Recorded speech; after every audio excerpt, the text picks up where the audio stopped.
What up, Rave? How are you doing? Did the claps go through? No clap head because there's no head. Well, I can't really do anything about that. What up, Dram? How are you doing? So I'm. You have to bear with me for a little bit. I am changing some things with how my scenes are set up, so I need to change my macro for it. Well, I could show it. Would be the scene, I think. Aha, here we are. You're still fighting with gravity, but doing all right. All right. So I'm using advanced scene switcher in OBS, where you can set up like different conditions to switch between scenes. Clap hat. And what I wanted to do here is to switch this from switching scene to switch source. So I'm going to stop this for now. And what up, Chris? How are you doing? I think we can do instead do this source, and we can do enable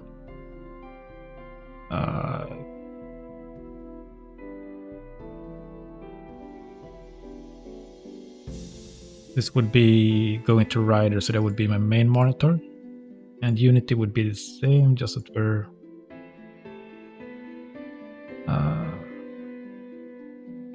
switching to my right monitor. And I think this should work. So let's start the scene switching again, and let's see if it works. I'm going to the correct scene. Well, that doesn't look right at all. Does it? No. That looks terrible. I'll give it 1 second. I think the capture here is a little bit off. If we fit that to screen and then we go back here, it should be fine. Let's switch to the scene and see if it works. If I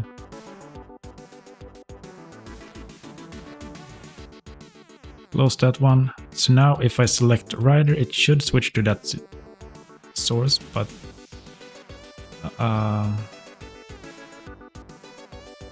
it doesn't, because it's a single source from here, so I can't do that. Okay.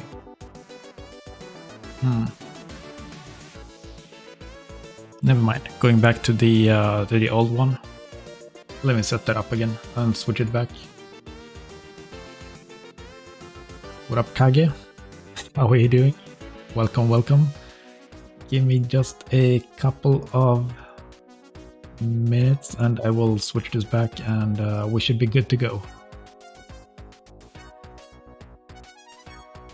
Let's enable the scene. Where's the scene? Scene collection, but which scene? Okay. Switch to scene. Unity scene. Correct transition.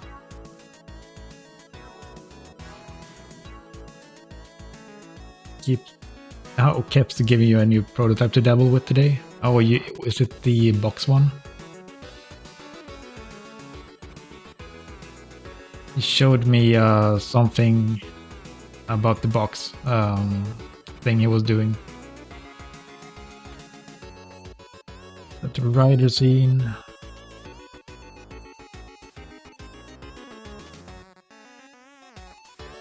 Okay, let's see if this is working. Yep, it's back to working as it used to.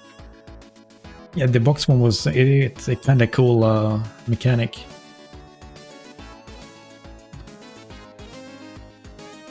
Oh, well, it's a really cool mechanic. So what are we doing today? I don't know what we're doing today. I'm just trying to survive. What's in the box? Oh yeah, what's in the box? No, Well, I'm not sure if Kep wants me to show it, so...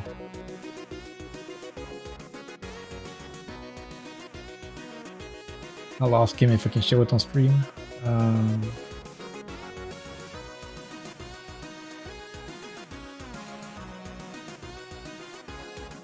Top secret.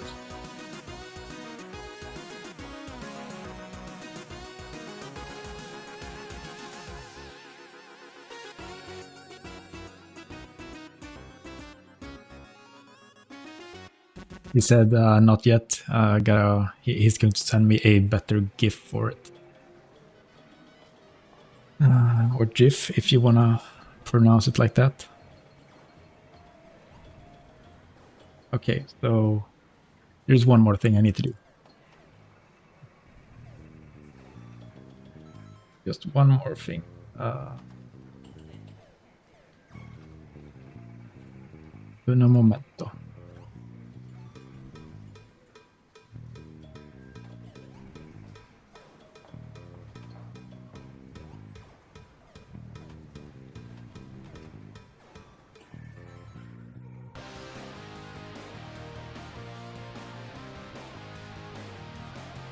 Alright.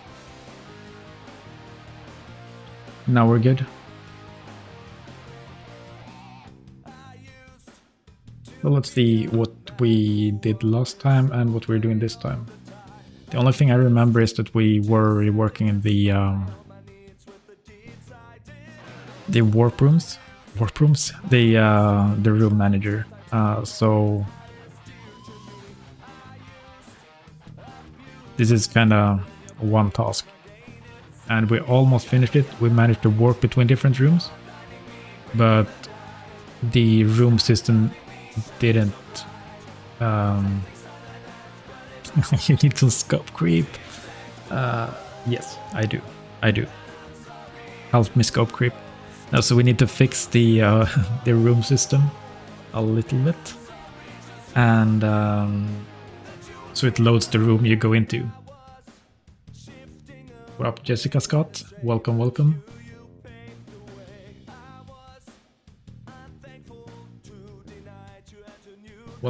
to the stream. Okay, where was I? Yes. We need to rework the room systems so we enable the right rooms when we warp. I think it works nicely when we transition between rooms, but it's not working when we warp.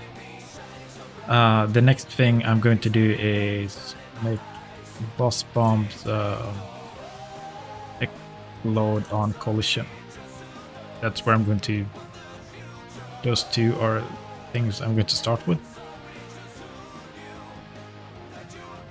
And Chris, you can probably come up with like 5 more things I can do meanwhile. Okay.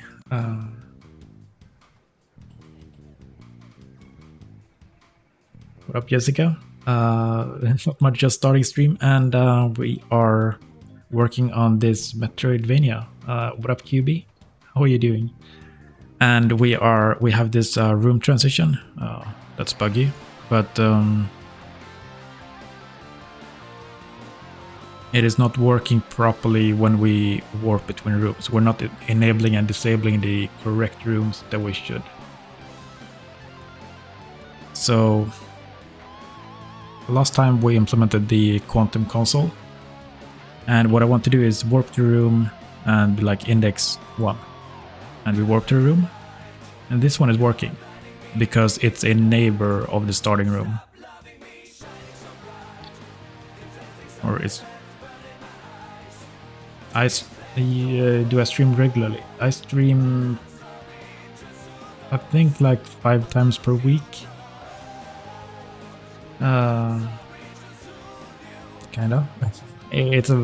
I stream the evenings I'm not climbing, and these days I'm climbing like 2 times per week. So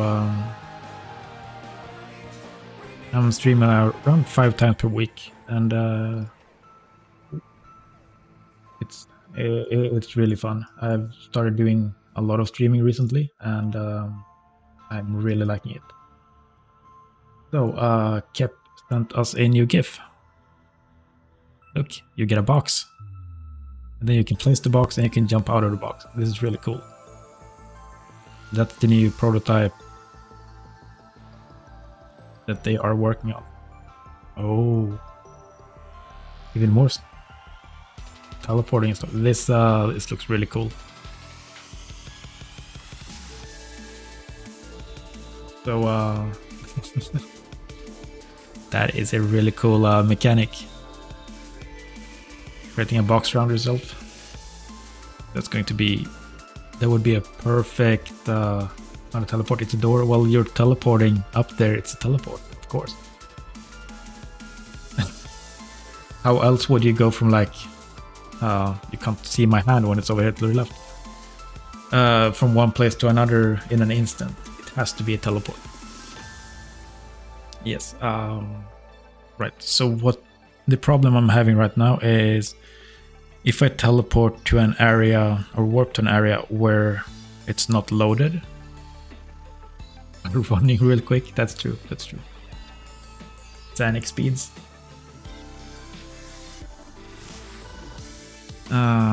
Okay, so let's try and warp to room 4. Because room 4 is not loaded yet, so let's warp there and see what we have.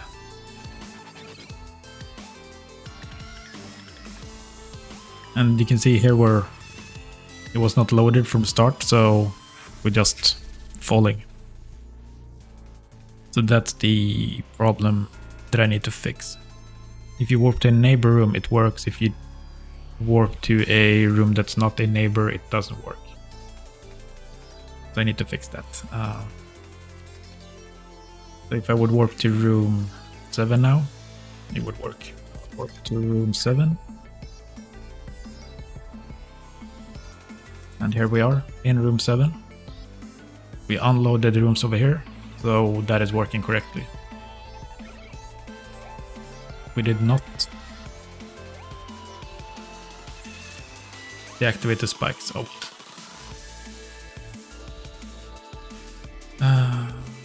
Okay. So let's look what we're doing in the room manager. So the room manager has a list of all, we have all the level data in this singleton. Because we need somewhere to keep all our data. So might as well be in a manager. And in level data we have each room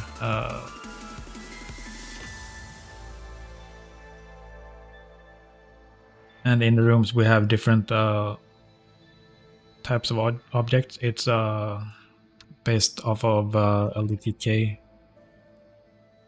In LDTK, Level Designer Toolkit, I have a lot of different entity groups set up. Boss, enemy, hazard, object, pickups. They're all different game objects in a room. Room 1 here has them all. Oh, except the boss, but yeah. So I need to enable and disable things properly when I enter a room. Or when I warp to a room. My question is then, is it working properly if I can glitch through this by jumping up? Well, that was, now I hit it, okay.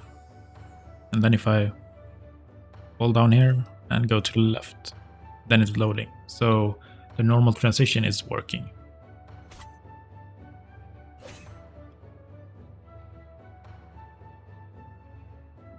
Just not the warp. What's a different thing we do when we warp compared to when we're not warping? It's the Captain Coder. What up, what up? How are you doing?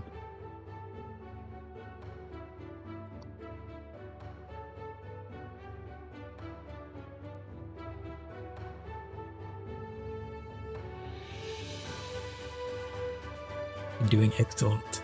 How was your first class of the day? Or maybe second? I don't know.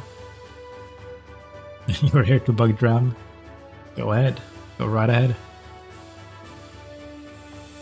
You're allowed to bug dram.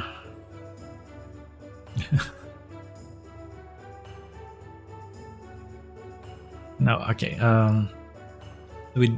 When we warp, we're calling this one warp to room. In the we have a command using the quantum console. We just add a command and we have this warp to room and the index. I'm getting the data from the room. We are disabling the collision of the player. We're moving the player to the room, and we're enabling collision again after a short amount of time. Then we do warp to room. So we have the player in the room, and I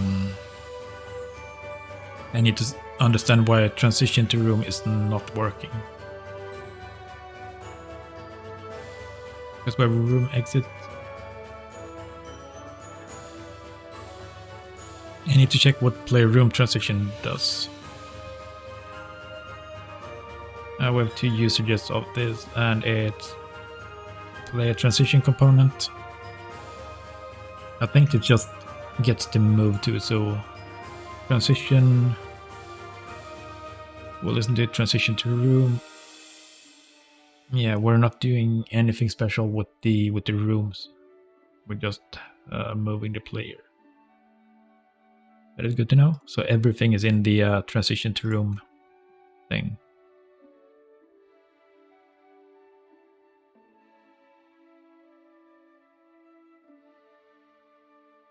Oh, I think I see it. So the new way I built it, we have neighbors. Each room has neighbors. As you can see, we have 3 neighbors in the inspector over here. I should add a thing to zoom in on my mouse. I saw a plugin for this, and it would be really cool. I might add that. It's like a family, but at a neighborhood level. Yeah, that is exactly what neighbors are, I think. But we have our neighbors, and what I'm doing here is when the transition is done, I'm disabling the neighbors and then I'm activating everything. But the activate room doesn't actually activate the environment. Fences keep good neighbors. Yep. Our neighbor actually has a dog that keeps running over to our in our yard, and this happened when we moved in here like a year ago, and it kept running over to our yard and playing with us, even though we didn't want to play with it.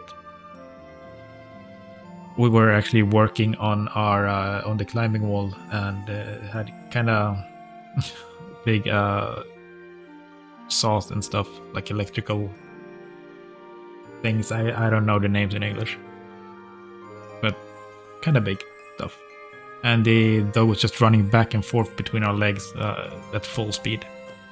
So I went over to the neighbor and asked him if he could, like, no, not power tool, like even,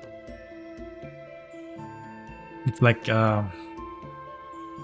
have like a table and a saw on it, like a one of those just a saw blade spinning real quick, and some other stuff. I don't know what the name is.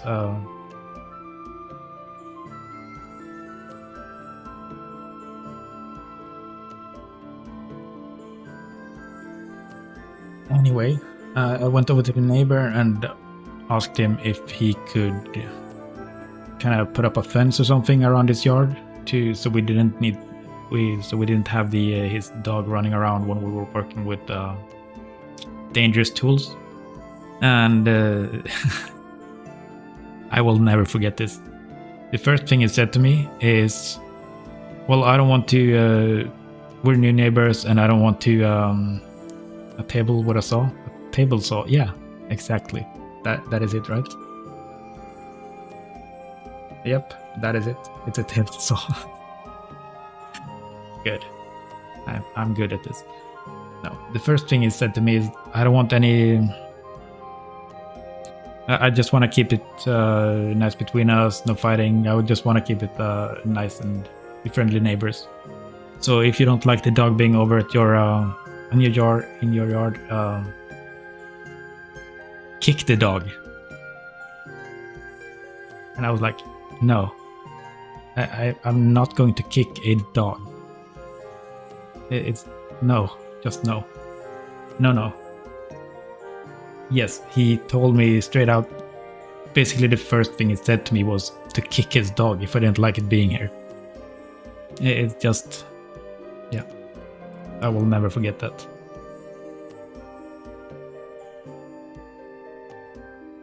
A bit later, he actually put up a fence when the dog was running out on the not highway but on the road. Yeah, they don't deserve the dog. No, I know. Yeah. And in Sweden, I can't actually call animal control unless the dog is actually doing something really bad. I can't even call it if it's just running in my yard.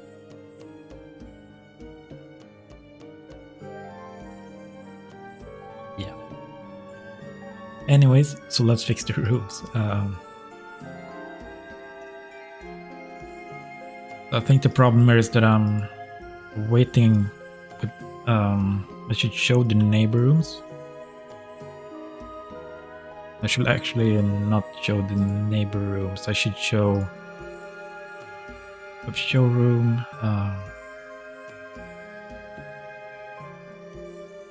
Next room. Let's do this. Next room data. Room controller, showroom. So we show the room immediately.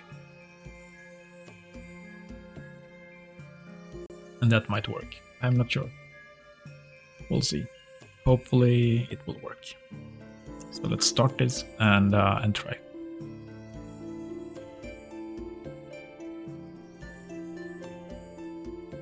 Warp to room. Which one was it? I know 8 is over there, but I want to warp to this one, which is room 4. Nice. Cool. That worked. And it's actually showing the neighboring room as well. Does the transition work? It does. Aha! If I go back in here and I do warp to room 0.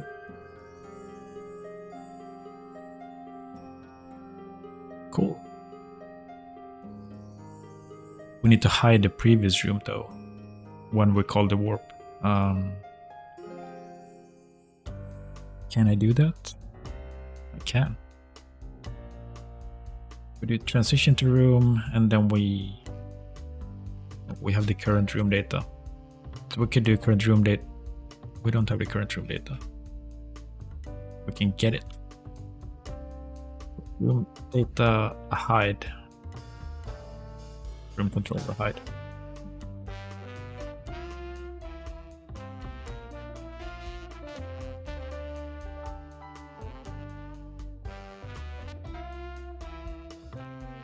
I was trying to automate my input handler a bit more as well, but I couldn't get it to work properly.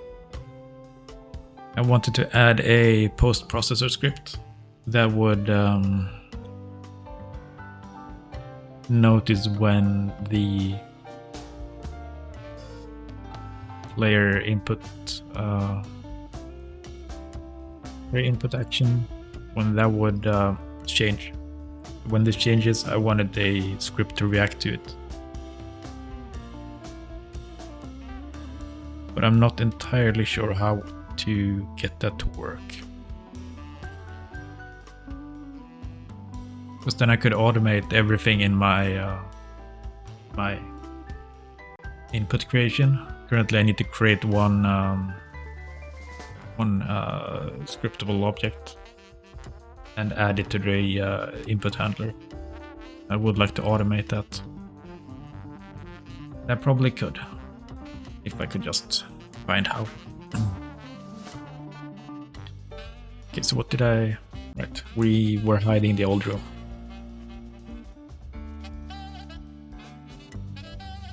Warp to room 4.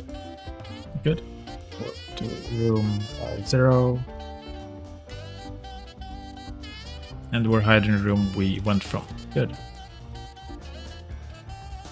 So then I can also warp to room 1. I just want to see that that works. Good.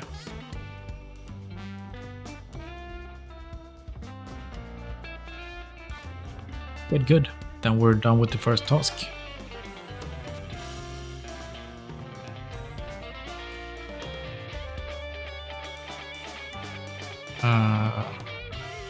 What other tasks do we have?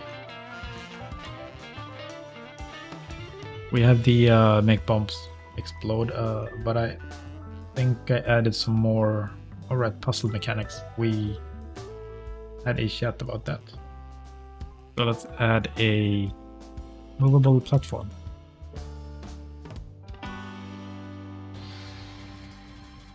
And pressure plates. Cool. Let's go to the boss. So the boss is in room 3. So let's start in that room and enable the boss. And I think I made it so I can actually set which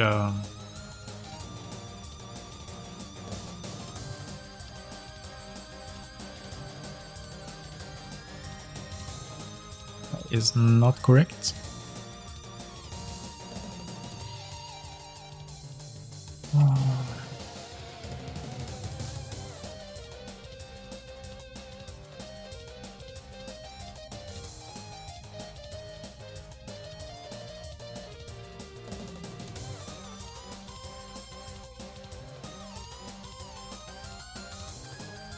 Oh, with the room we're sending in, so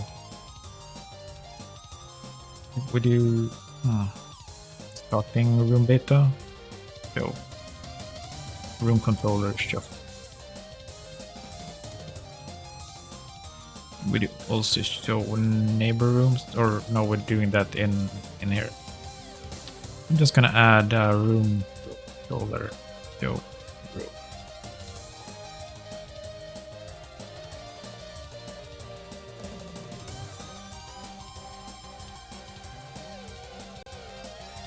I'm wondering, oh, it's room 9 that is the boss, so that was actually correct.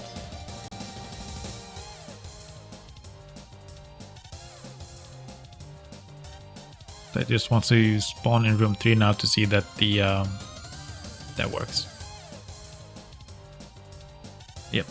All right. Cool. And we'll go into the boss, and we activate the boss. Now, why would this not... Oh, right, I changed a few things. I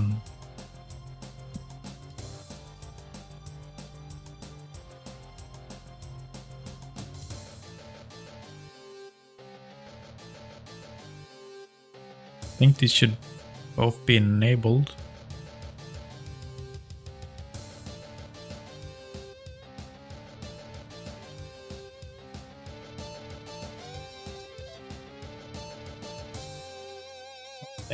I should have started in room 9 and not room 3. I should also probably rename.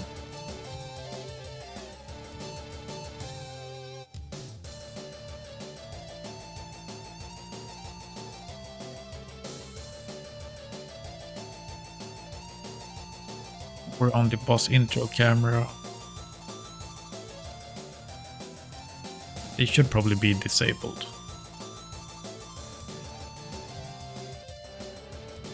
Okay, so I have a few issues with this. Can I revert this? No, I can't.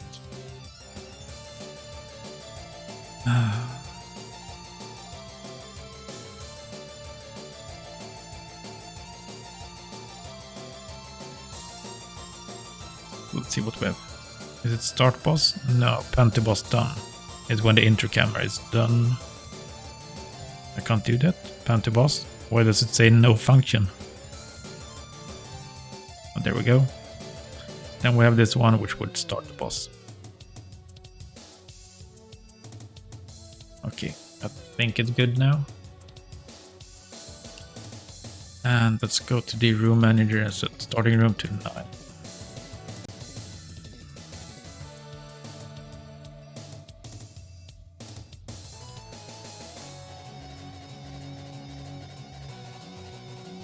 No?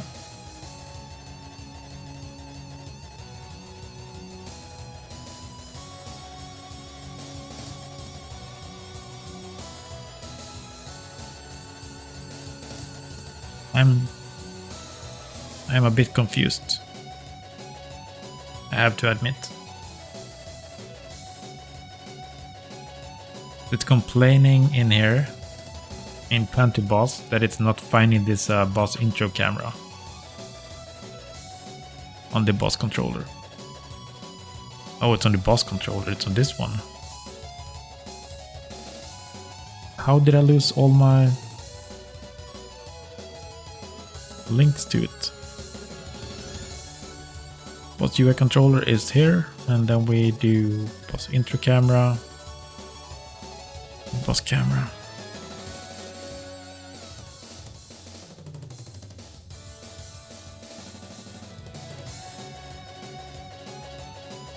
Need to one day fix the boss so you just so it has everything underneath the parent,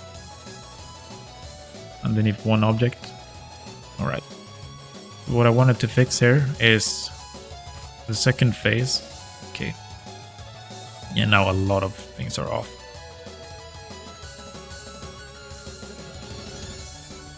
Phase 1, phase 2 transitions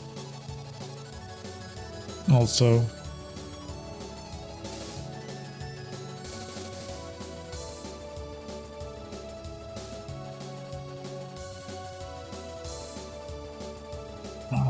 Boss transition.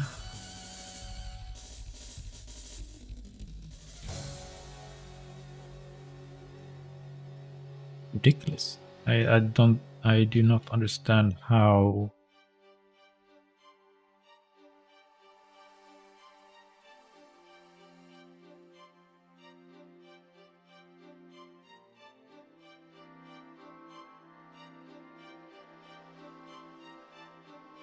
How this works.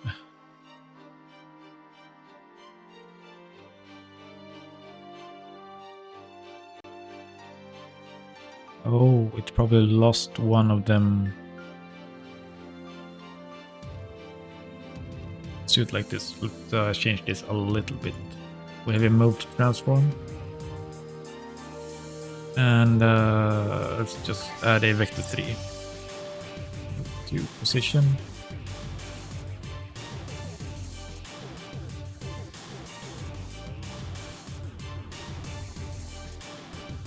And move to position would be, wait, am I inert? No, I'm not. So, to put move to position, I should have an underscore there.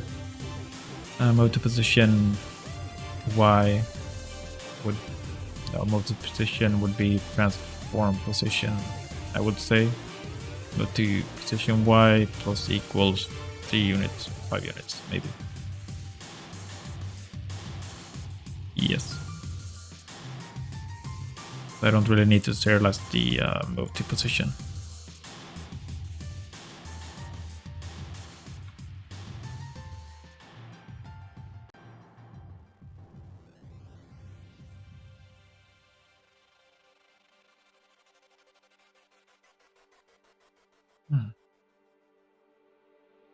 Let's see if it's working now.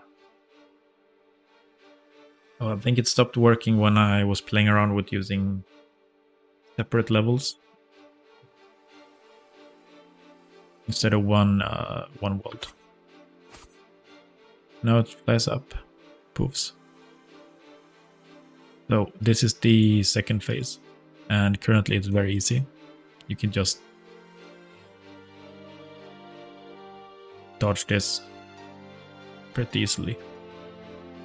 And then just walk up and attack it a little bit. But what I want to do here to make it a little bit harder would be to add two things actually. Depending on the X position, I would like to give some weight to which direction it throws. Because now when it's close to the right side, it can throw all of them to the right like that. And when it's over here, like, they are just wasted, all the bombs that flies into the wall.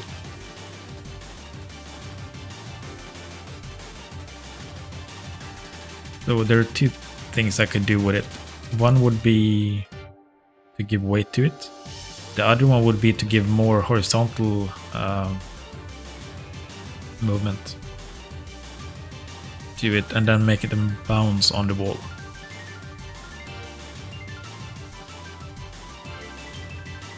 Because then it would be really hard to know where they're going to land if they bounce on the wall.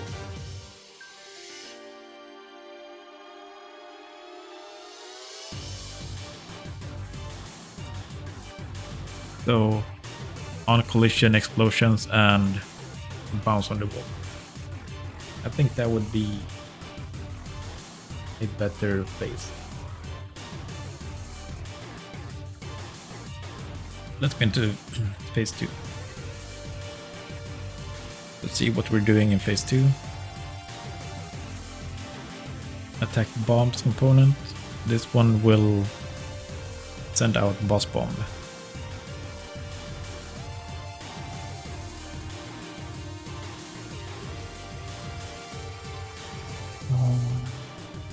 And this one will send the bomb skill out. I'm going to make a new bomb skill, which would be the boss bomb skill. Or should I? Maybe all bombs should bounce if they're thrown.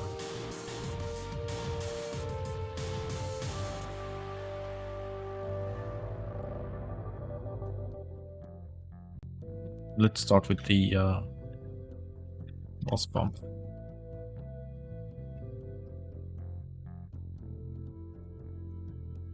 Plus one bomb skill. And I think I could, that's not how I do it. Let's open this one up and we could go into my little tool I made and we could add the bounce component. I need to rework the bounce component a little bit though, because bouncing,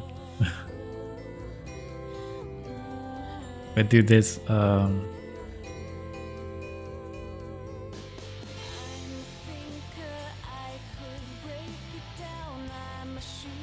this would make it even bounce on the ground. I don't think I have a way to check if they're horizontal or vertical bounces, but let's try it. So let's restart this and set the phase to actually start on phase 2. Starting phase 1.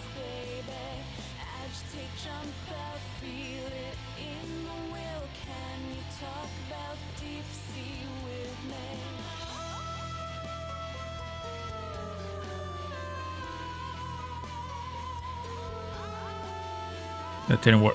I've changed something. Oh well, I have enough HP so I can just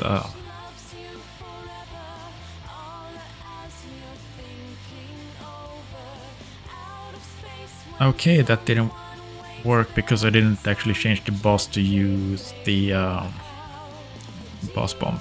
I did. It was one bomb. Oh right, this one should use the can't do that.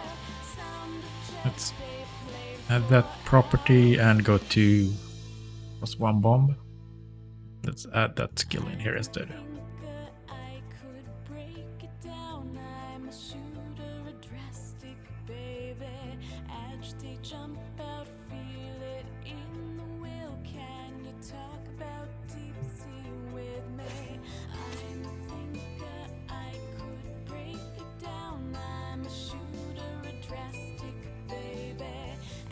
No? Huh.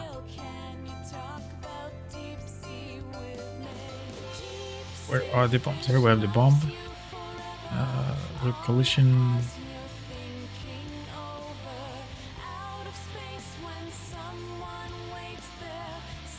We didn't have the bounce component on it, as far as I saw.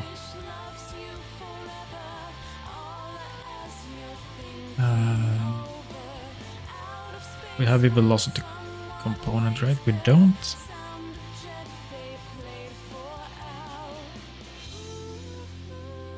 Oh.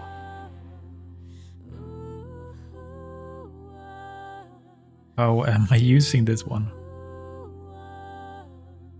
Let's go through. Oh, I'm adding a velocity component to it, I think.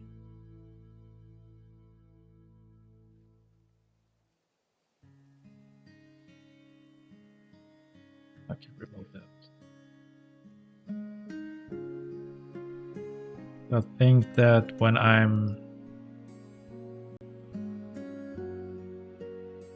the boss is throwing this, I'm not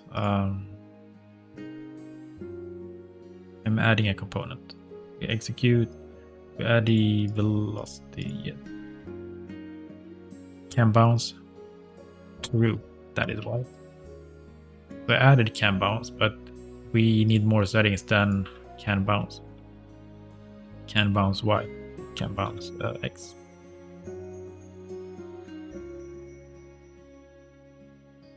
No, grounded. This should be then can bounce Y.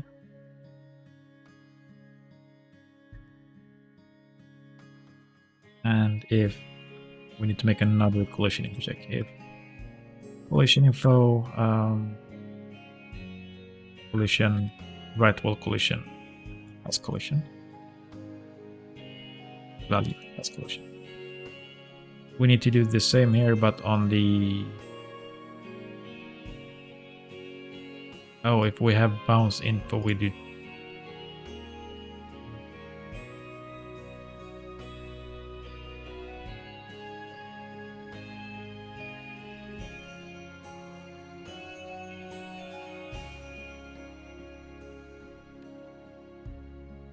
Interesting.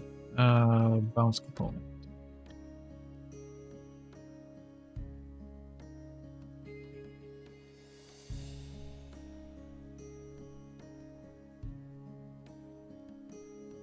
And now the question is if we're getting in there. So can bounce Y shouldn't be a thing. Because can bounce would then just be a normal bounce, yes.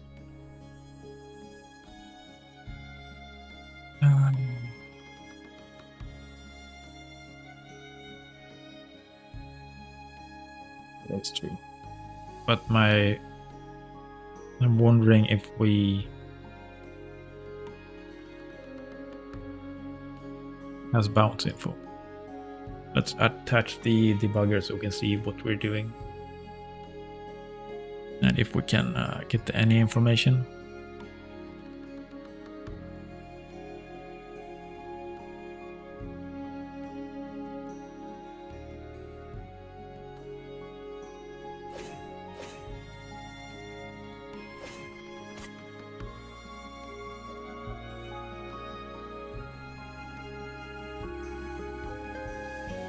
Get in here, has bounce info, it's false.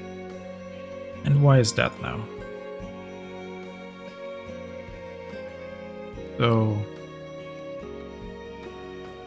all the bomb skills we're sending out, we don't have a bounce. Right? No bounce, no bomb skill component, so we're not...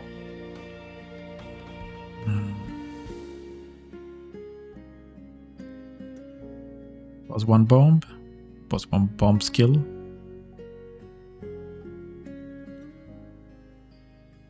This one.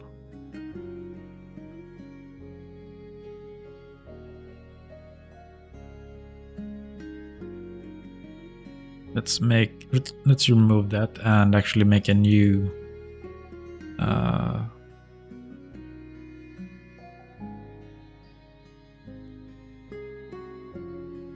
did we do a new variant if we do that?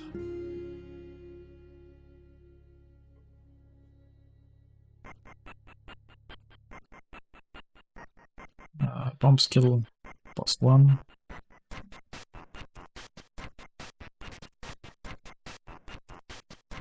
A bomb, and we need to add the bounce component.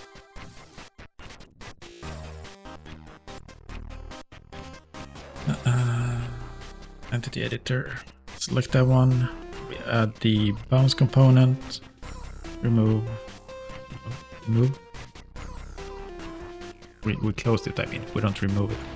Now when we check this, we have the bounce component, and it's on there. Right? So then we go back to here, we grab the boss 1 bomb. It's missing the entity, of course.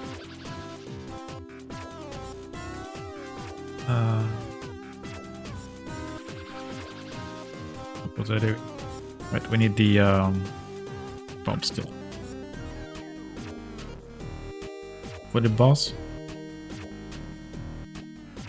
now we have the new prefab, or the prefab variant, that has the bounce component. The boss 1, this is the boss 1 bomb.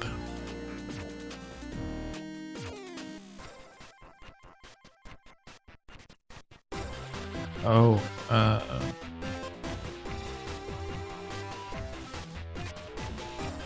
I did this in play mode.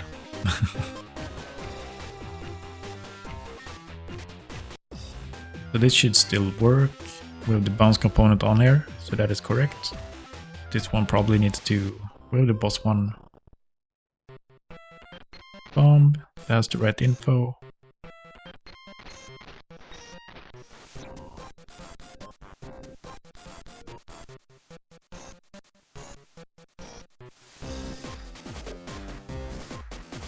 Oh, could this be that we're not actually using the boss bomb?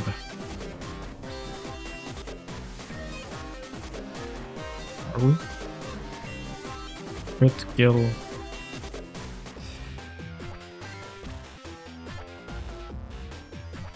Magic. Ah, nice skill.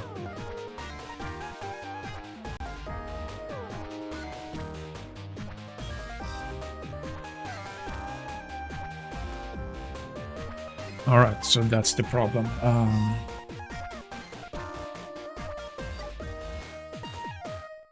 think. No? Yeah, it is. I'm trying to be too generic.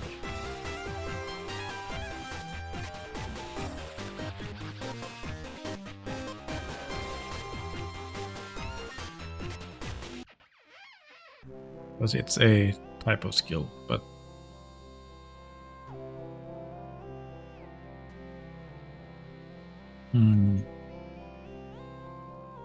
let's go to the skill pool. We have 4 skill types. But instead of having skill types, I think... No, that is correct then. It shouldn't be called skill type, it should be called... No, we're taking the skill types from them. But what it should be is...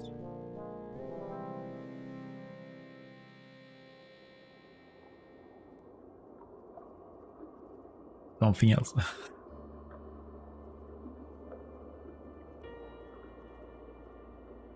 And what should that be? We have a skill type, but I don't want to use a skill type. I want to use...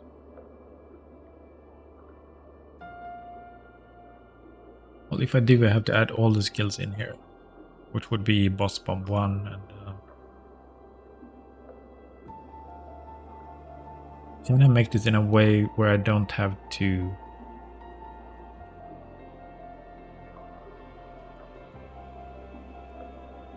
do that? I think the problem here is that the player... When I use magic as a player... Alright, Drum, thank you for hanging out. I hope you all have a very nice chill.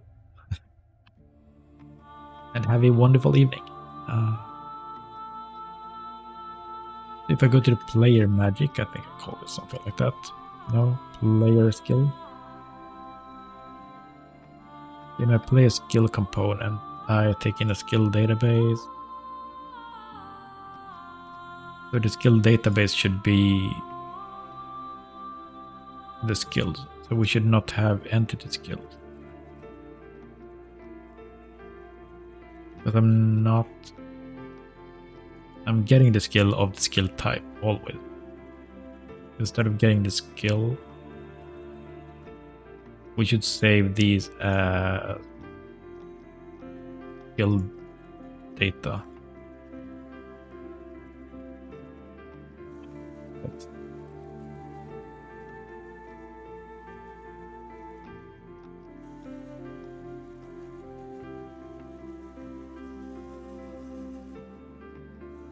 I think we can't add those at the start. We can try get skill, and there would be a skill database instead. Not we add skill.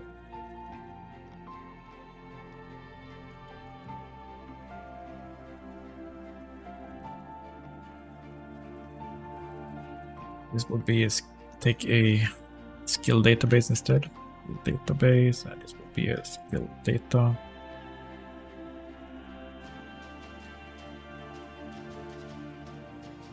And we'll instantiate skill data. Did I not? I cannot import.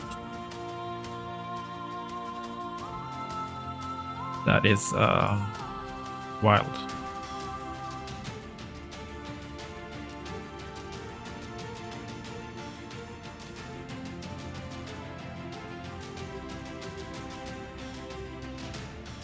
We don't even need to get the component, we can just use the skill here, and that would make it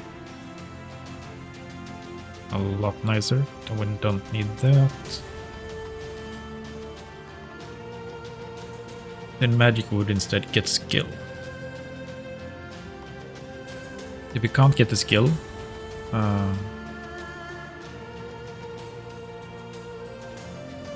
we add the skill data, instantiate it, and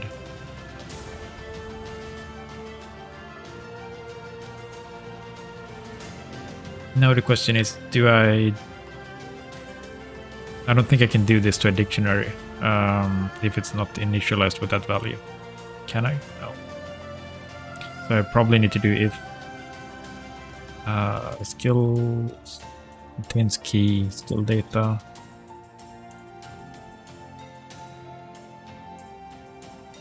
Skills.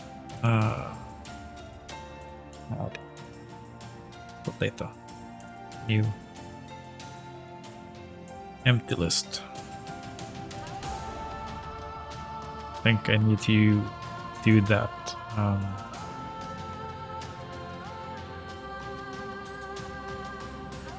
Let's also stop debugging.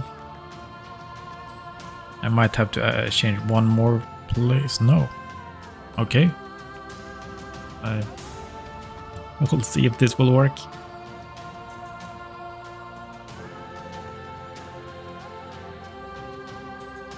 Then the skill pool has like nothing really, but we'll see. First thing that's going to happen is the fireball. And it's working. Cool.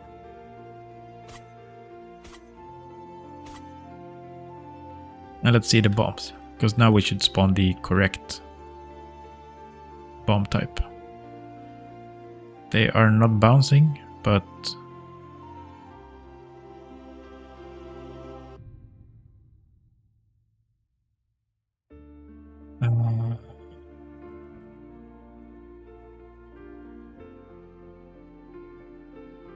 right, so we're removing the...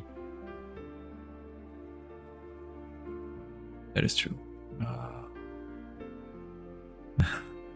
When we create this, we have velocity info.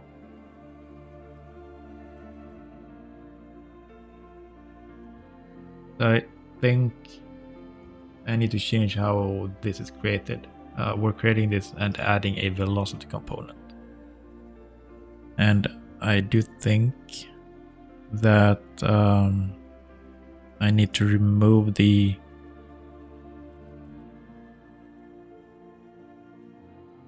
bounce component from the boss bomb and add it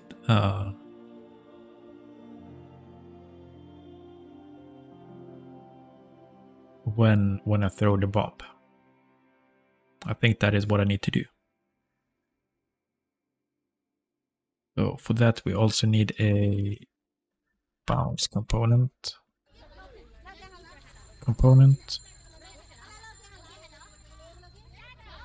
And we do the same as we're doing here. Bounce component, interesting song. Super dodgeball, okay. With the bounce component, we add the bounce component. We need to set it to destroy on disable.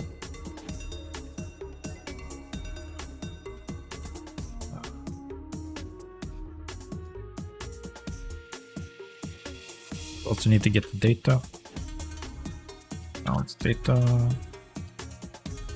It's bounce info, not data. Bounce info. Do I need that even? Bounce info force. I need to set the force.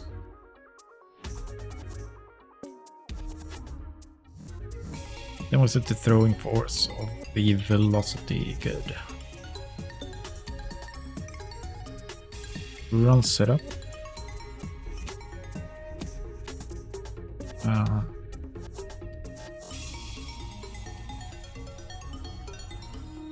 Get the data.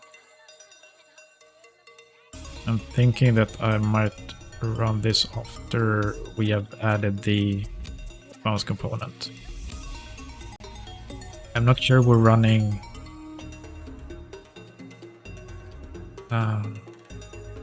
what we are running in setup.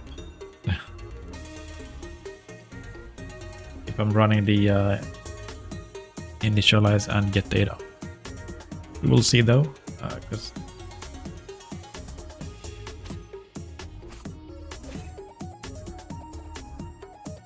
what happened now?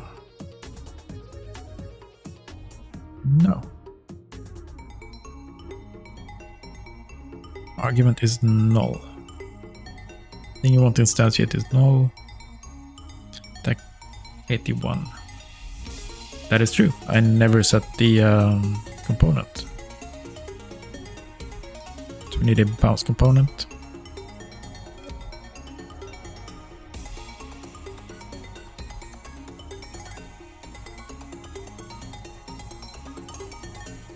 Can I not save the prefab here? No, I can't.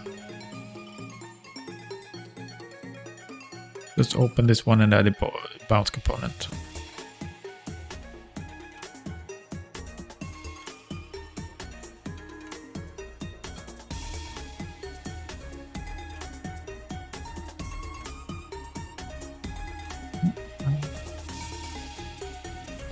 And we can revert this one, so we don't have it set. Good. Now we'll see when when they bounce. Hopefully they will bounce.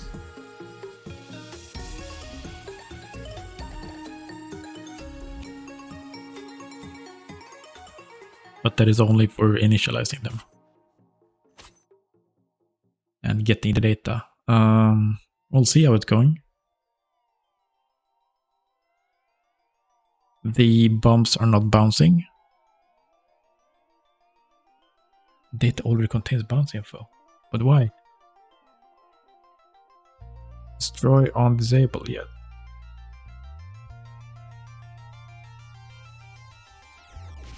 So when I set destroy on disable, when the... Oh no. No, we're not overriding on disable.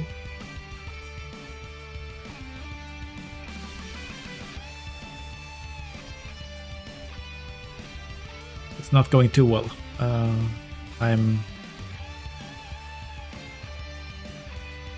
not entirely sure what's wrong.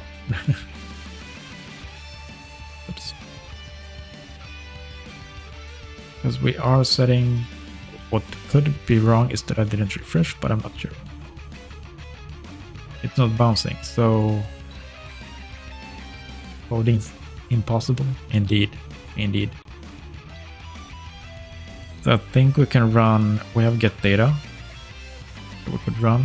I can't though. If we run setup, we have 10 overrides and bomb skill component has 1. Setup doesn't do anything.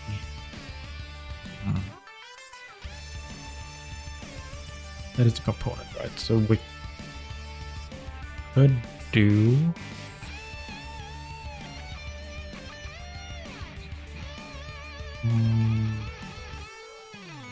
the entity.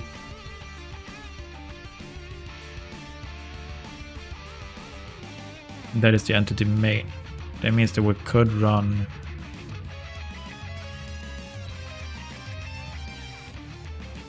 start.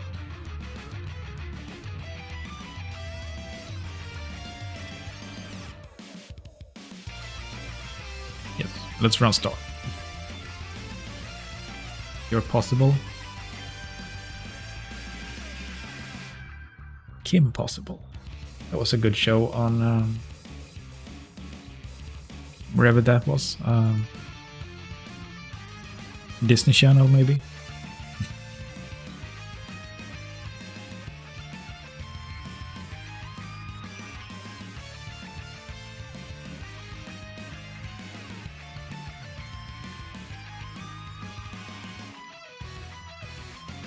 Okay, let's hope we can get this to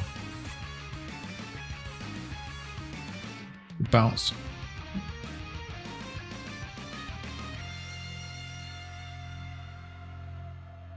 They're not bouncing and the bounce info is not removed.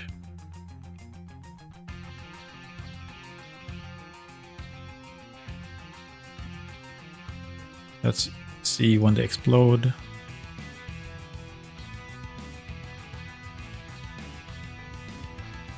Oh, is it?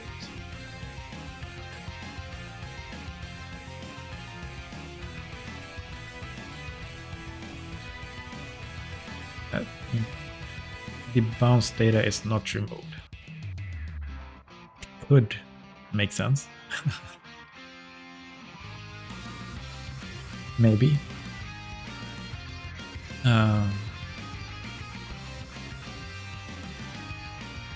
When we are set destroy on disable, we remove data, so we actually run that.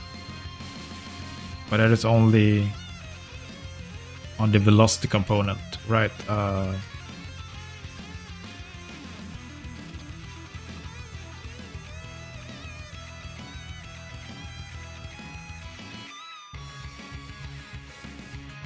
think I need to run it here in bounce component as well and remove bounce info. And with that, it shouldn't give any errors, at least. Did you see the GIF I made? I didn't make a GIF. The GIF I showed, they kept made. I'm taking all the credits. Here you have it. Wait. Please. There we go. So this is the game. I'm not showing it on the correct screen.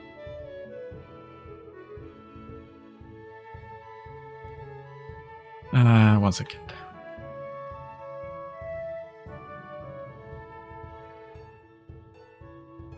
Let's go to the screen. So this is the game. And this is the cool new mechanic. You get a box that you can jump out of. You can put the box wherever you want, or whenever you want. And then you can use it to platform.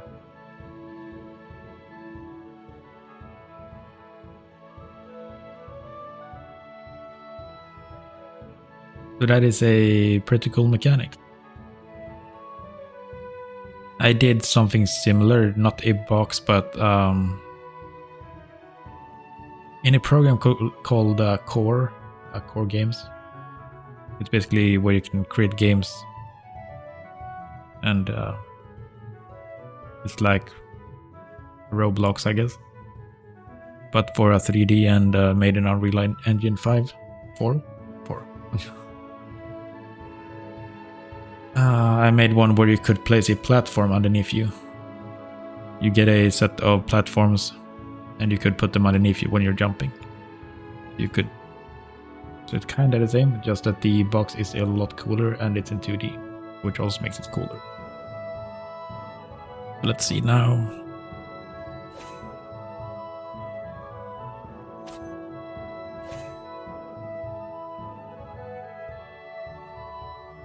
They will not bounce probably, but no. But we aren't getting any errors, they're just sliding a lot. Which is kind of cool. So now we need to get the bounce working. And the problem with getting the bounce working is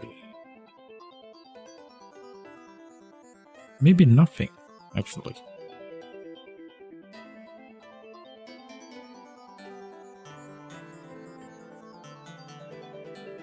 I think that we're not getting into the has bounce info.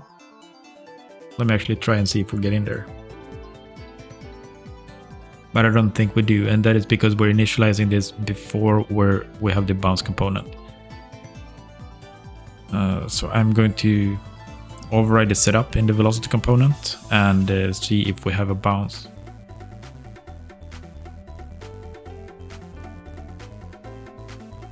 No, we actually get in here. What? Okay. Then we should get in here as well. And we have the value.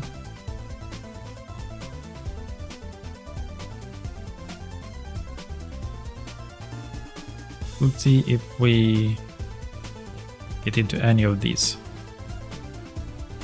We do.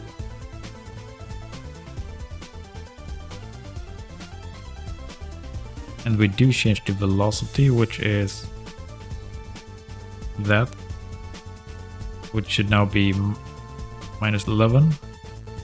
That's the bounce force, yeah. And we reset the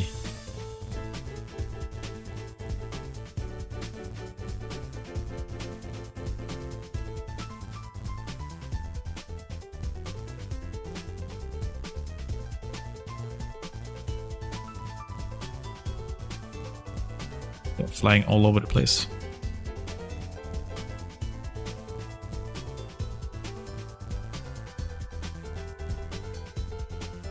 So I'm wondering, the timing is the issue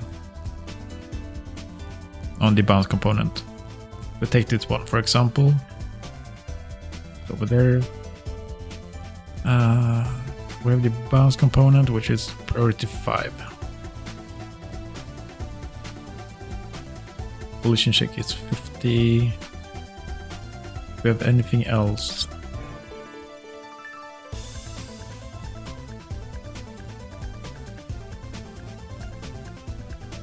I'm not sure why it wouldn't work. But then again, I haven't used this in a while.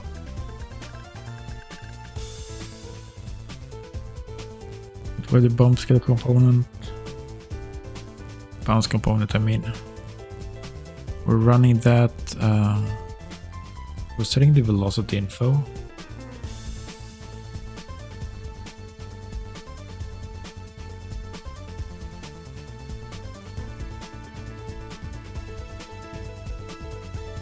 So the only thing I could see that would be, can we do collision info? Reset collision info.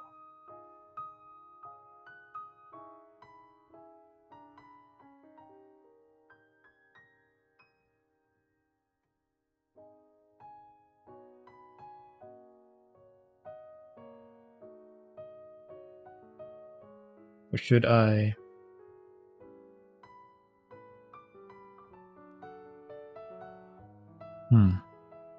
I'm thinking that we are bouncing, but when we bounce, we also collide, which is kind of a problem. Because they bounce, but then after that we collide. So we could potentially go into the bounce component and change this to 55.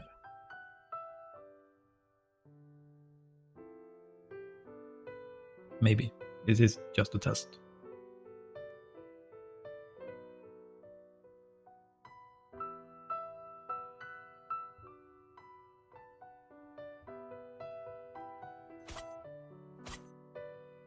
If this works, then that would be the problem. It didn't.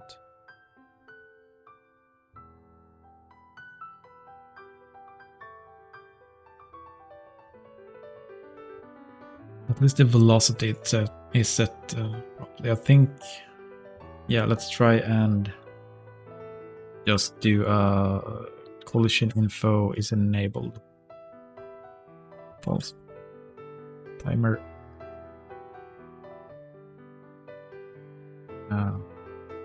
Instance add 0.0 5F. Collision info is enabled. True.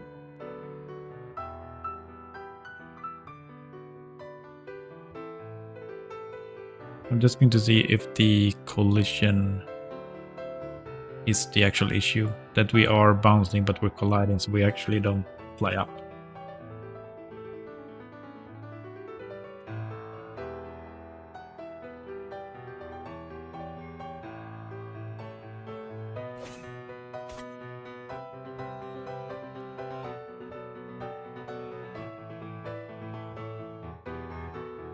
No.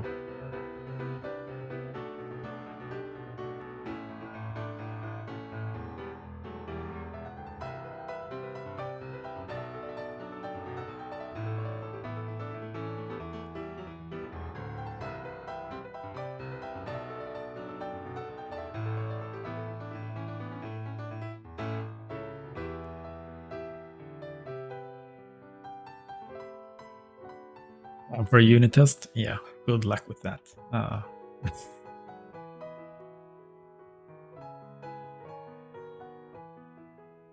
That is not going to happen.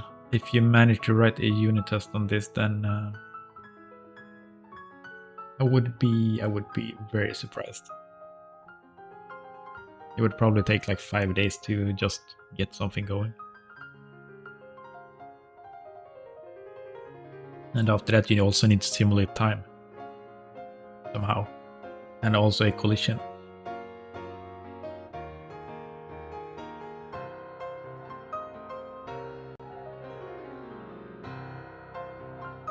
And then understand why it's not bouncing.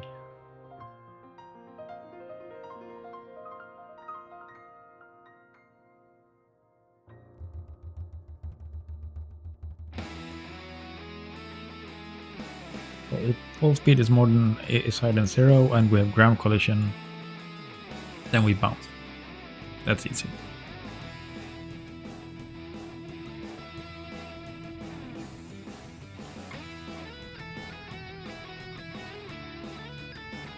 And when we get out of here, okay, let's do this. We also have a finalized movement.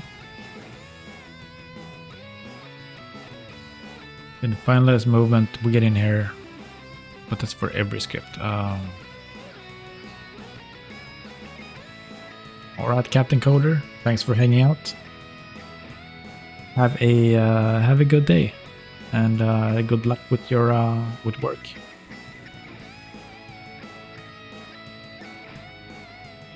I could do private bounce info. When we get the data, bounce info, we just get info, get has data, bounce info.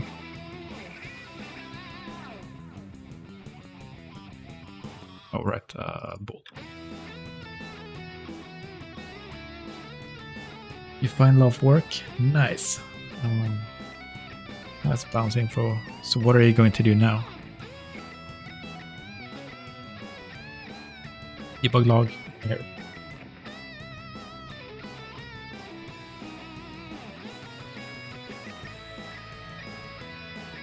I guess we're taking the position info. So the velocity is not.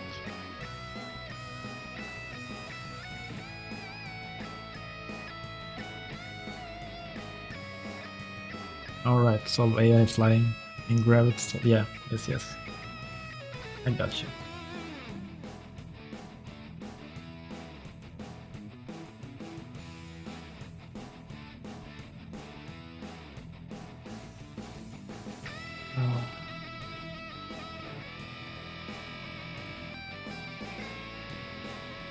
It's so easy to fake if you wanted to.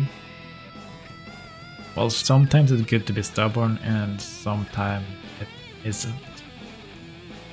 I want to get the... Oh, could it be we are changing the velocity info?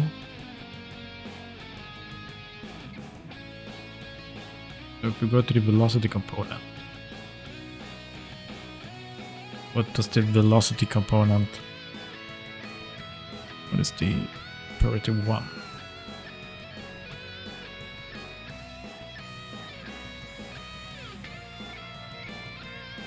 We just add the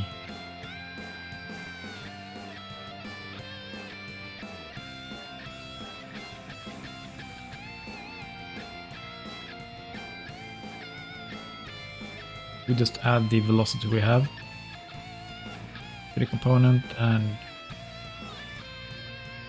curve timer we evaluate.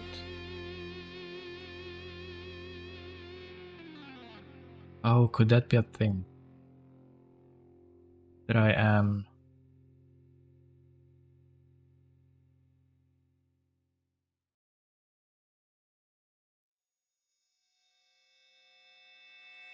We might be bouncing, but I'm not resetting the Y curve timer.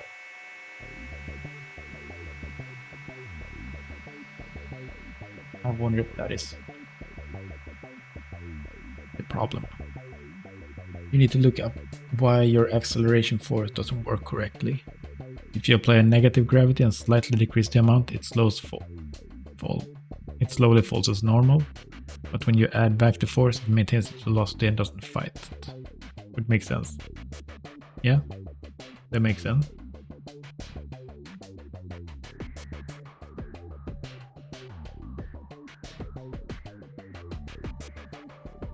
That does make sense indeed.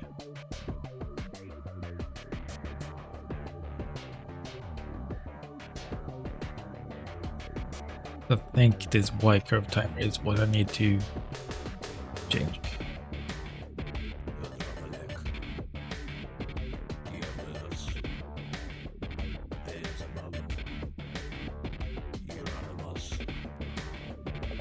So I need to move that out of the component and into the info because I need to access it from other places. Alright, Kage. Have a good one with the engine.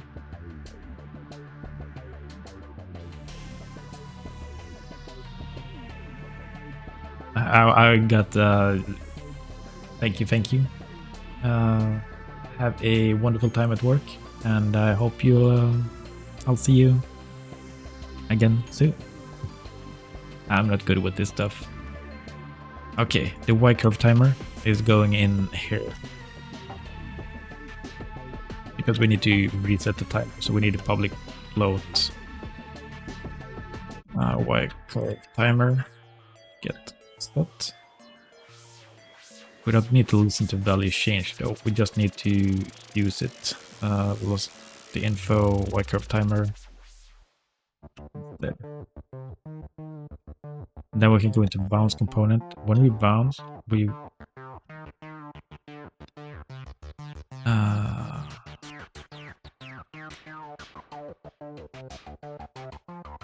kind of want to reset this. I didn't check if they are bouncing back and forth when they are hitting the sidewalls, but that's for later. I think I'm doing that down here.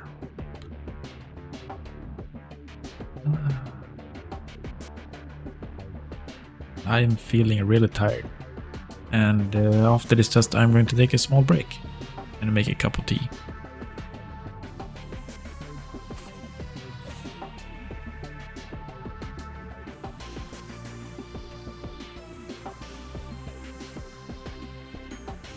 Well, we're in there at least. Oh, they're bouncing.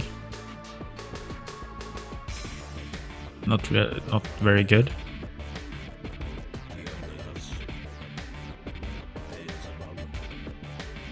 We can remove the disabling the collision, I think.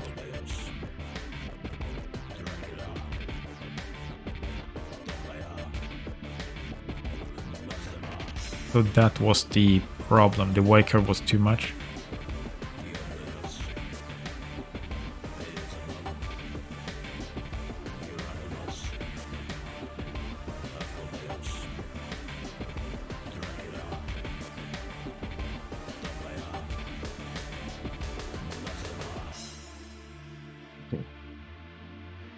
One last try, and then I'm going to get some tea.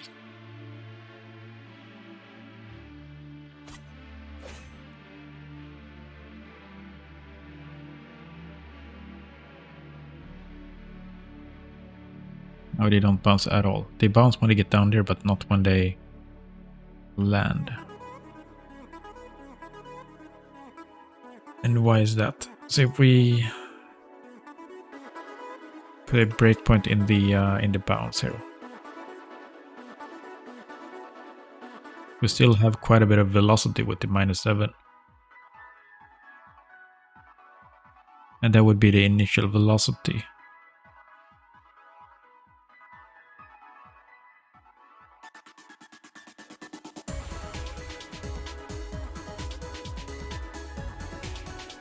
Oh.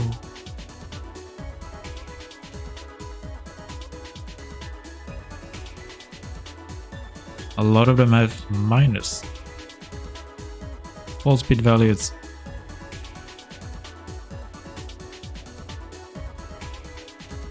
They not have a gravity component.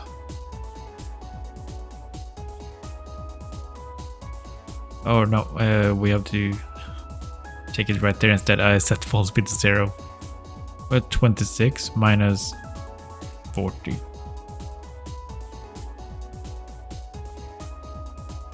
So that is the problem. Okay. We shouldn't do minus initial velocity.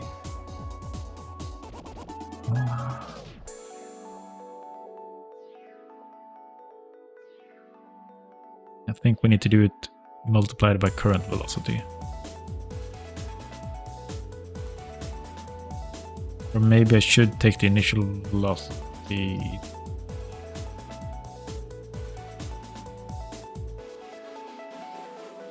No, current velocity. Let's try that. Okay. Yeah, I'm going to grab a cup of tea and I will be back in a couple of minutes. Or however long it takes to make a cup of tea. I'll be back soon.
Hacks are always good.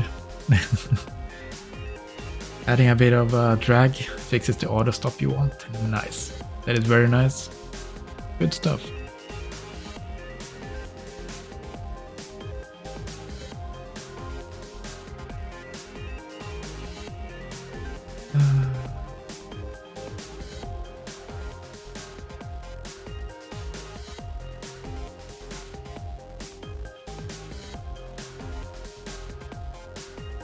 Yes, let's keep going.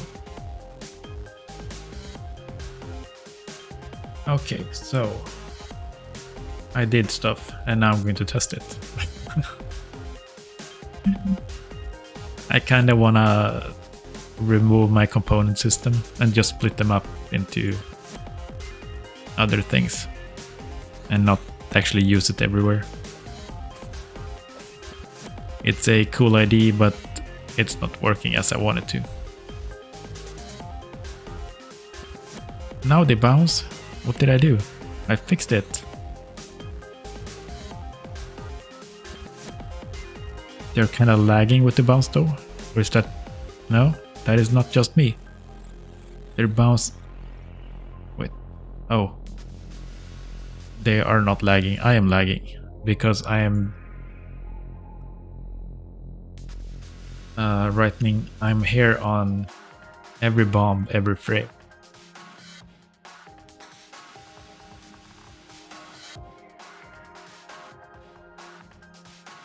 So now they bounce on the ground, which is really nice. I also want them to bounce on the walls. Well, they shouldn't really bounce on the ground as much, I think. They should more bounce on the walls. Oh, right, I should kill it. No.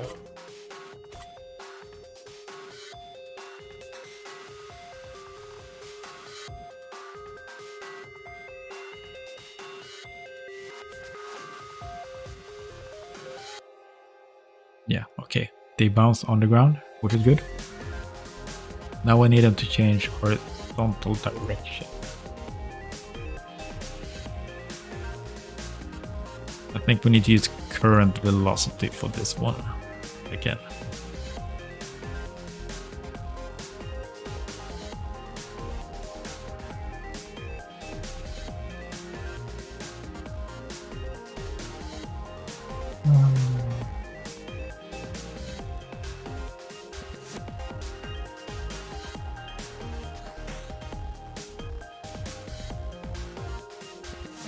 maybe. I'm looking forward to seeing your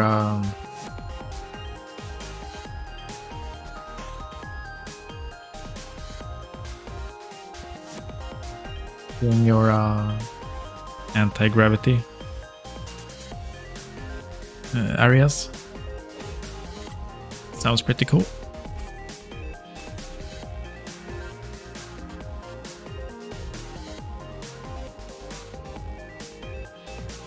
Nice. Okay. It's immediately a lot harder. I think that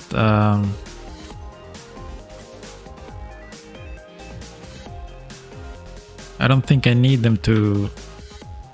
Chris, you're still here.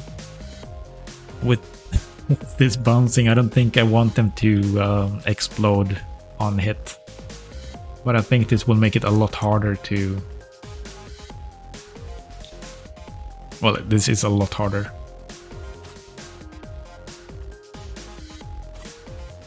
So if we get to the second phase. What up, Irish Yawn Games? How are you doing? Welcome, welcome. Look at my boss. Those are bombs. They explode.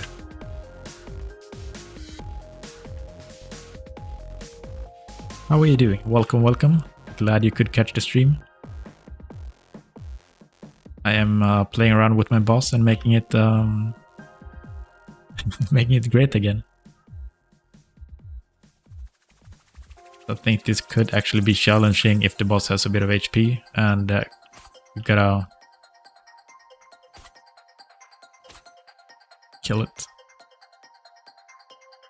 Looking cool. I'll show the first phase as well. I need to do something in between the first phase cycles to make sure that you can get enough damage in. Thank you, thank you. So this is the first phase. It's kind of hard if you're not used to platforming. And even then, this is kind of tricky to not get hit. And then it goes to the other side and does the same thing. That will probably make an easier version of this, because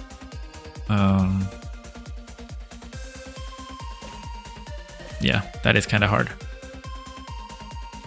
But I wanted to do something between that, so I don't want it to just walk over to the other side and continue. And these bombs should... I think the bombs are good, actually. Because when it throws the bombs, you can get in and get some damage, and you have to dodge. I think that is... Alright. Okay. Actually... making progress.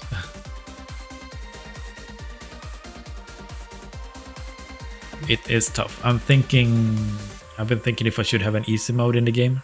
Like, not an easy mode, but accessibility. And have some kind of options for the boss to make the boss easier. Because a lot of the platforming stuff will not be that hard.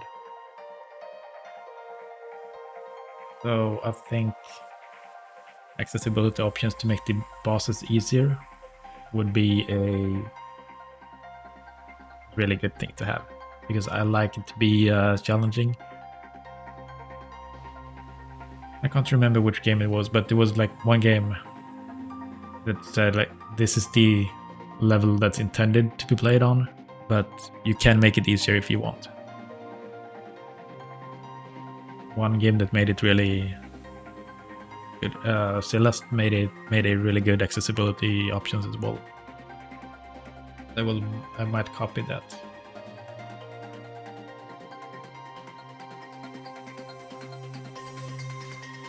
Okay, so that was actually my second task of the day. Let's see if I can actually... I pressed on the stream marker option on my stream deck. I don't know if it actually made a mark. I don't know. I have no idea how I would even know if it did.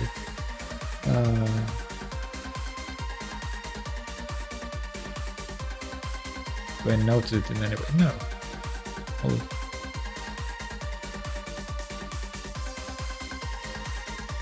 I don't know. We'll see afterward. So I'm thinking I'm going to make movable platforms now. But I'm thinking of creating a devlog for the game. So each week I will go through and check each task I've done during the week, and then I will make a devlog explaining what I did and the solution for it, and how it looks afterwards. And then I need to know where my tasks actually are.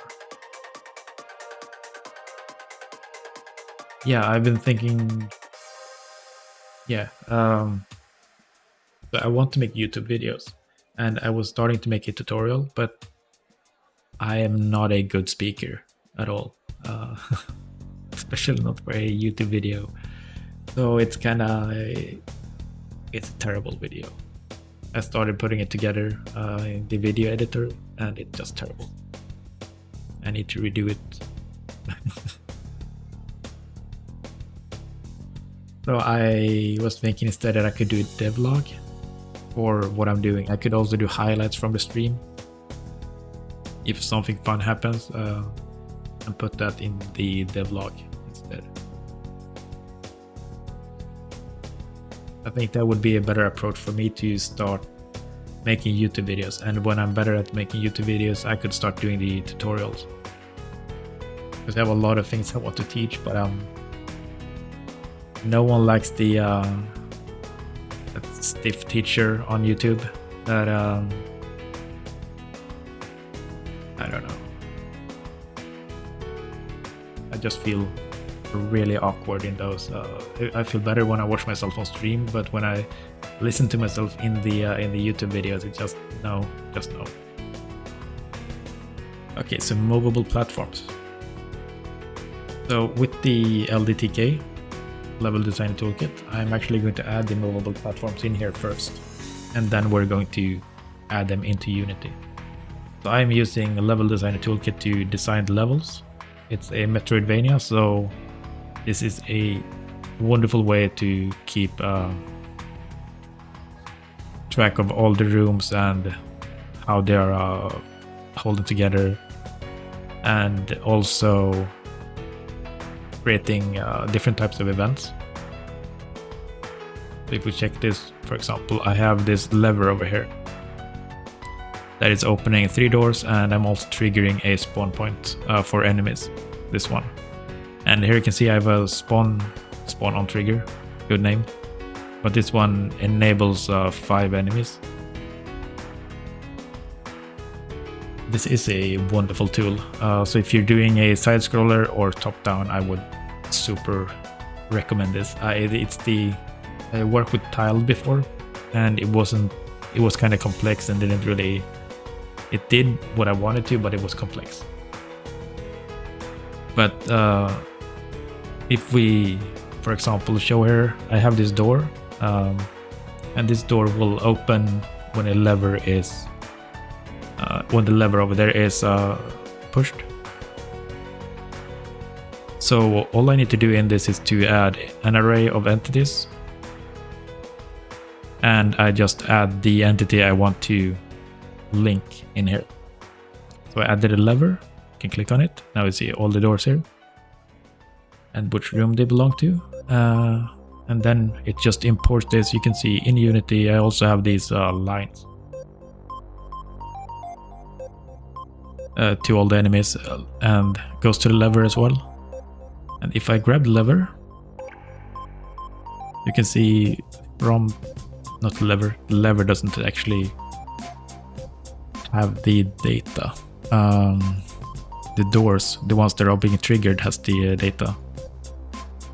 So this door has an imported field in Unity, which is a link to the lever object, which is over here. And they have made it very easy to import the fields. All I need to do is implement this interface, and then I can just get the data from the fields. So instead of having to link things together in the Unity editor, I can just link them in LDTK, which makes it super easy. And then here I just get the entities that I linked. And then I have the game objects, but I'm getting the component now. And this happens in import time. So when I save it in here and reload Unity, that's when it loads in, so it's not affecting runtime in any way. This tool is just amazing. So yeah, it's amazing. I'm going to make a new type and I'm going to call it movable platform. And this is going to be resizable in both width and height. And you gotta head out. Glad you caught my stream. Alright. Have a wonderful day, Pirate John, and we'll see you again soon. So this one will also trigger by something. So I'm going to make an entity array in this one. Entity array. And I'm going to call it direct doubles. It's also going to be an object. I'm thinking that I should not put everything under object.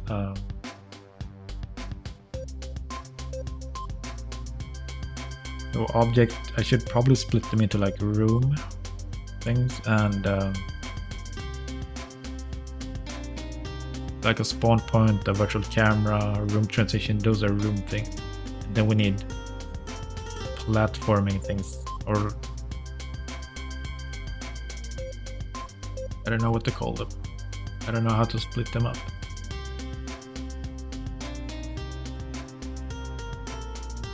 But we could have interactables instead.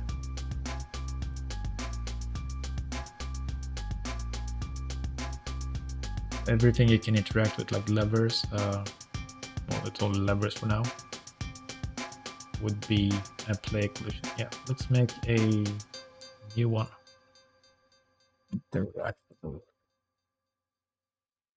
Can have it in both, but I want to split them up. So the lever and the play collision are going to be interactable. Save that. I don't think that should change anything in how they're connected or anything. We're only switching the tag. That one would now be, we need to make a new. The good thing here though is I could go to object, and this one could also do interactable. Oh, I also need to do that. Move existing entities to another layer. So the entities I want to move are all the levers, and I want to put them in layer. No, they're all still going to be in the objects layer. We have that one, but this one should be paired up. But it can still be in the same layer. It's fine. That's not a problem. Or that's how it should be. I want to rename the entities though, I think. Objects, but this should be more like room. The problem with this is that then I would have to change things in Unity if I change this. I'm not going to do that now. It's going to be called objects. But we have lever, we have the play collision trigger, and they're interactable.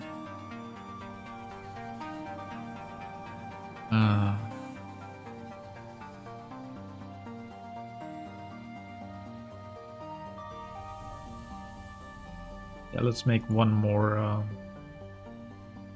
and it's going to be like room base. I'm going to call it room base, which will be the virtual camera as well. And room transition. Because those three are things I need in every room. But all the other things aren't things that are required.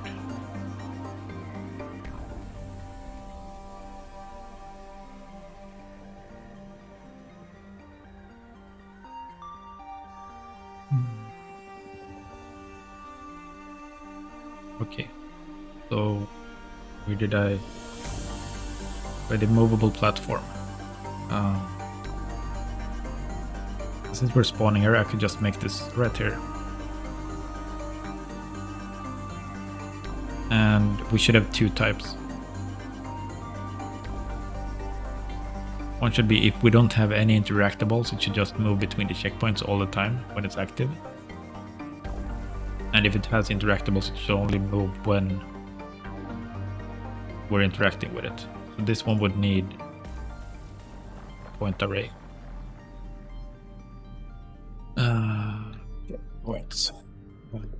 Waypoints. Or maybe I should actually do two.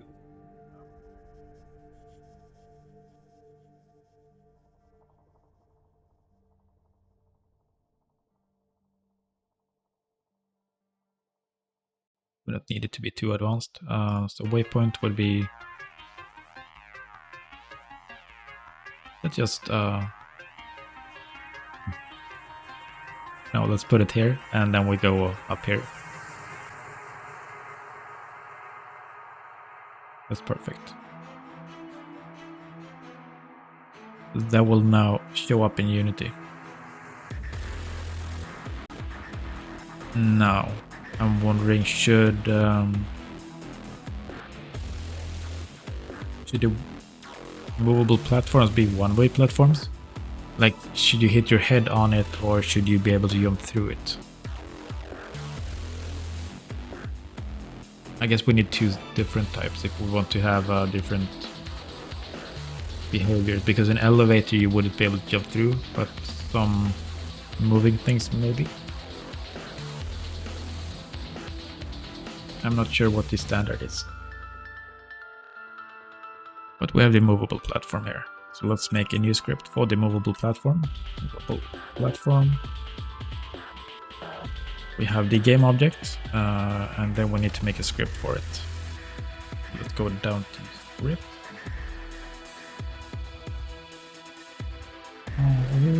And let's room object. And it would be a movable platform. Pull platform.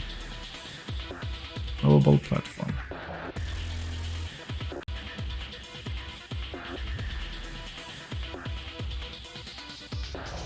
Up Eno.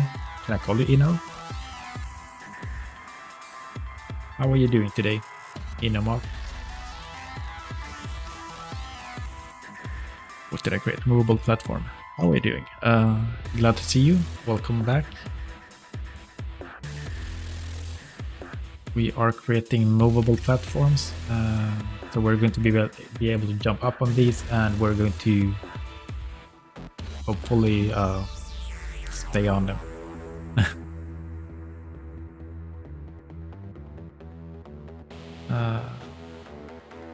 And they should implement ILDTK imported fields. We're trying to make an extension with Twitch. It was a mistake. I've started on making that before. So I was working on a game that I'm actually going to continue soon. Let's see if I can find an image of it. I think I shared it with Captain Coda recently.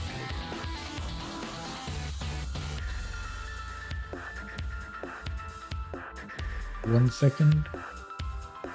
Yeah, it was a lot of work. Okay, here we have it. So I have a working kind of RPG idle game that connects with the Twitch panel. Yeah. So this is a game I want to have run on my stream, like at the bottom of my stream, just jumping around, killing enemies, and people would be able to interact with it through a Twitch panel. I have as you can see, I'm updating my health. This is running Unity, and the console on the left is actually on Twitch. So it is working. But it kind of stopped when I started when I tried to make the panel look good, and I started working with React because I know a little bit of React. But that was a mistake. I should just use a small framework, I think. I don't need anything fancy. So for this, I need to serialize field, which would be all the vector 2, 3, all the waypoints. And when I import this, the fields, we should try get interactables first. Get references array, and that would be interactables. I think that's what I call them. Go back and check interactables. Yes. Or interactables.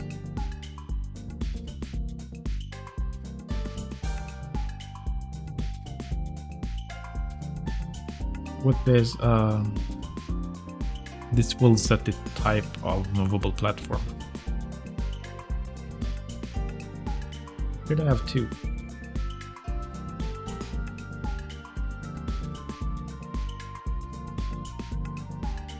I'm thinking if I should have one for like when you hit the lever and it moves. The other one should just move between positions. I'm not sure. Anyways, if we get the interactables, that is one thing. Let's set the state for now. CLS field. No, I want to make two. No. Is interactable. It's a bool.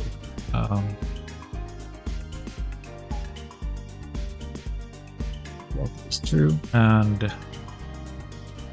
let's serialize the fields, which would be a private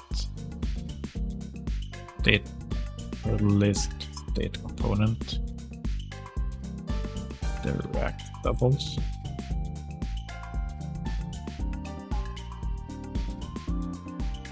So interactables would be interactables select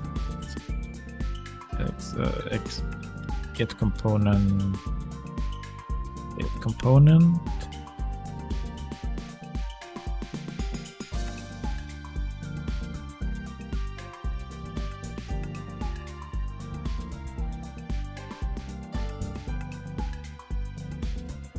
that's not how I did it.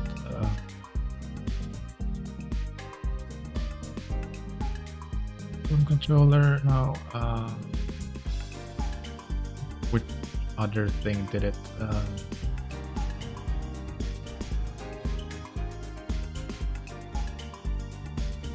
Door, unlockable door.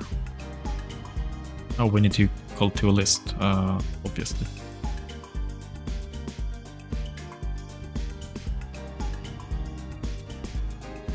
And we also need the waypoints.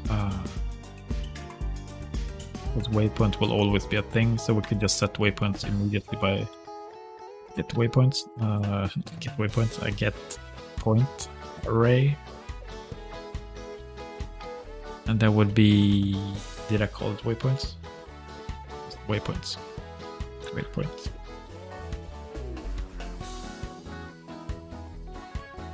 Select new vector 3 x tool list. Do I need to do XX, X and Y?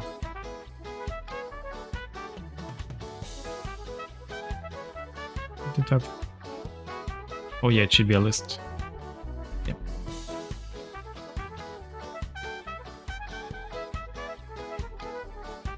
So that should hopefully work. Mobile platform, I already had one, so let's refresh this. You're impressed with how fast I make progress in this game? I am too. I am, it's actually going really fast. So this one needs to be a prefab. It might be that I have a few years of experience.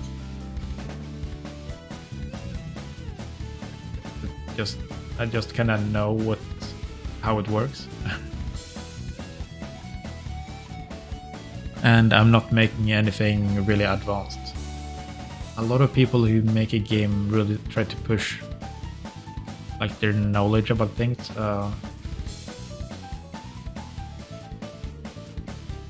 And try to learn new things. Like I've learned the UI toolkit for runtime and also LDTK with the import, and I'm trying to learn new things all the time.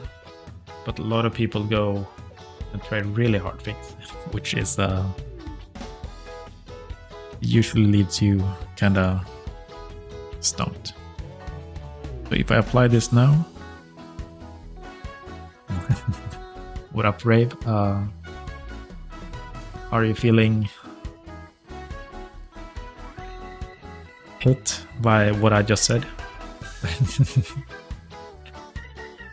I mean, I'm not making a huge open world spaceship MMO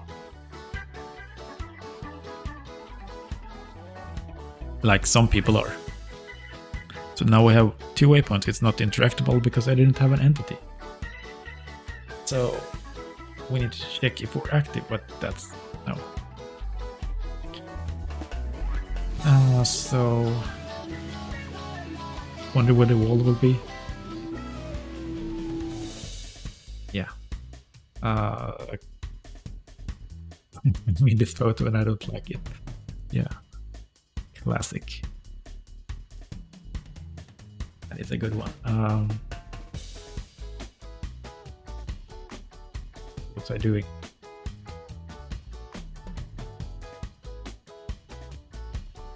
We got the waypoints. And we need to move the object between the waypoints. But I think we also need to use... let's go to unlockable door again. Because this is in doing something. It says trigger based, that's the one. So if we go back to the mobile platform, we can inherit from trigger base, and this will automatically then I can remove interactables because we already have interactables. What component? So I made a base class for this, which gets the interactable components. So if I have them, I just kind of listen to the state changes and handle everything, which is really nice. So if we have any interactables when this should start, then we'll trigger it from here. And here we'll basically say move to next checkpoint.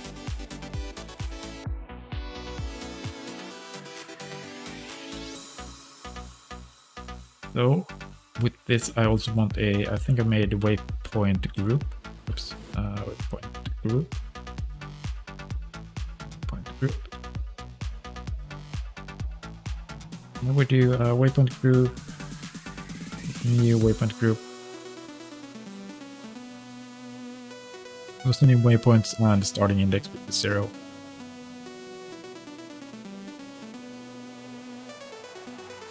And I think this is just a way to help me get the next waypoint.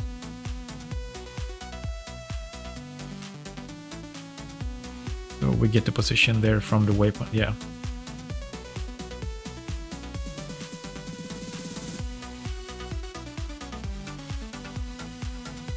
the waypoints. Yeah, the patrol component is using this, and all I'm doing to move is just the next waypoint. I'm getting that.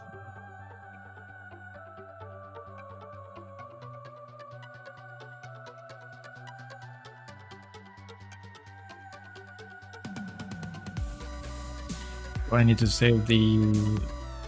But shouldn't the next waypoint be able to be in...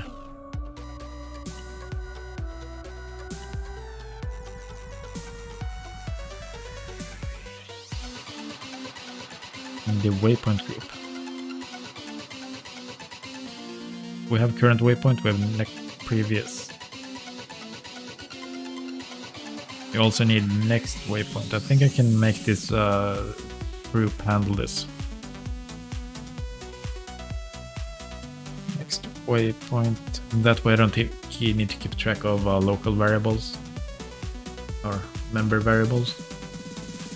I think that's what I want to do.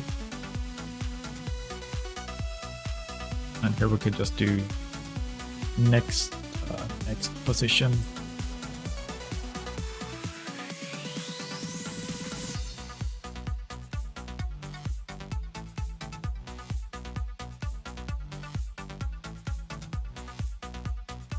And here I want to do this same.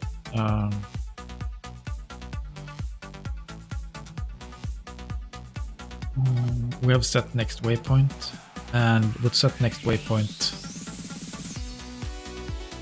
I want to do this check with the value I send in. I would like to have a private and set waypoint. Yes. Set waypoint.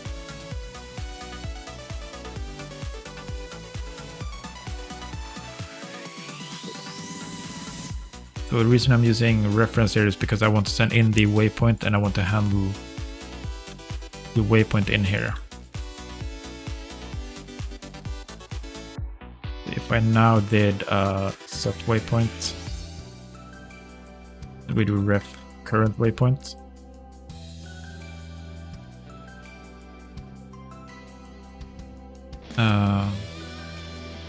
And set waypoint, add to waypoint. We also need a set waypoint.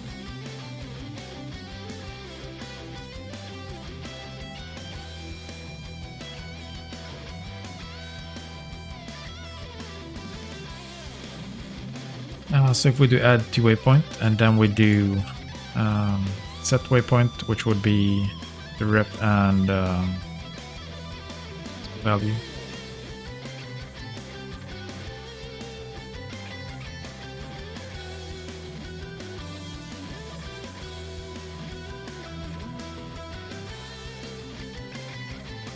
Set waypoint.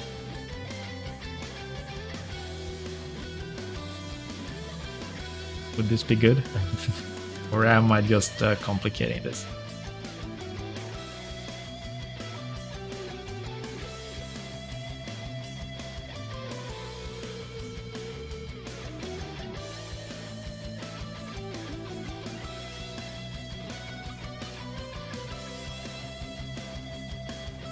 Yeah. Okay, we want a set waypoint, which would be the value. And we do waypoint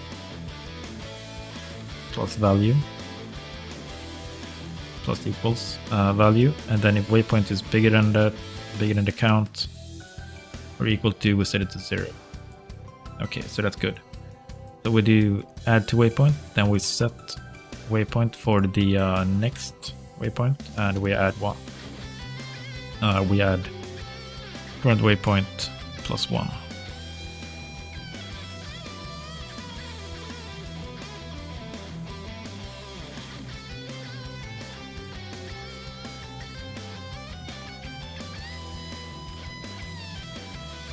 I will not need to send in the next waypoint. We don't need this. And I could probably change this to, like, instead of set next. Oh, we could have it like this. So in the enemy patrolling component, we could probably remove the waypoints. There we get the next waypoint, but we could just do next. Oh, that's what I did. We didn't have a waypoint group. Let's try this. A waypoint group would be a new waypoint group with the waypoint positions.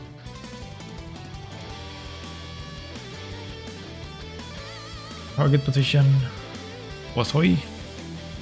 How are you doing, backslash? Welcome, welcome. Target position would be waypoint group next position.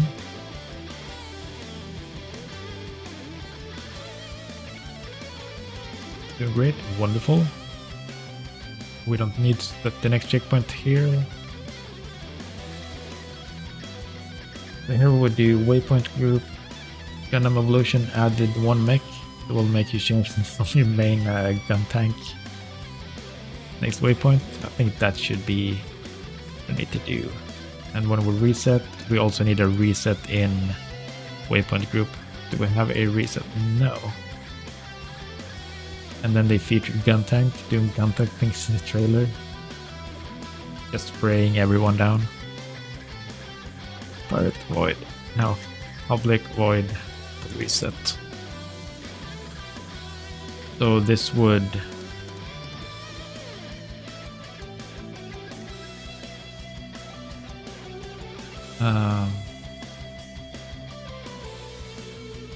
they can't dodge the bullets if the entire map is bullets. That is true. That is very true.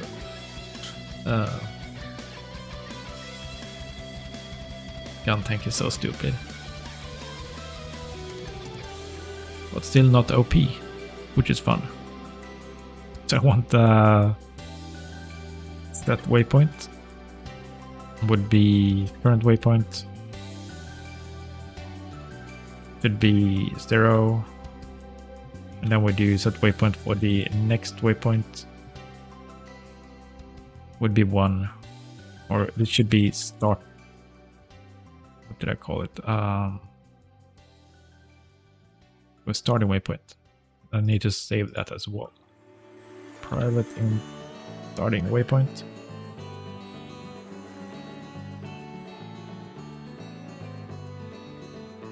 Starting waypoint, and this would be starting waypoint +1. I haven't played in a while. Well, I haven't played since we played last, and that is a few months, I think. I also need to have another check here. Oh, set value should not be plus. No, that should just be set value.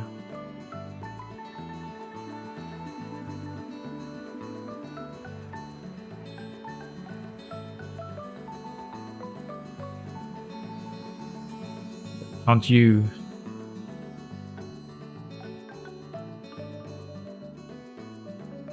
We're overwriting the value and it's an integer, we're overwriting the reference, so we can't add to the reference.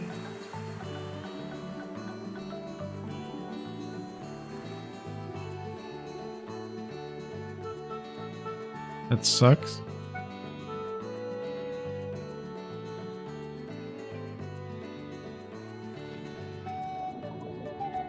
You haven't either because of work, but you started doing dailies and weeklies recently because you're hyped again. I'm glad you're hyped.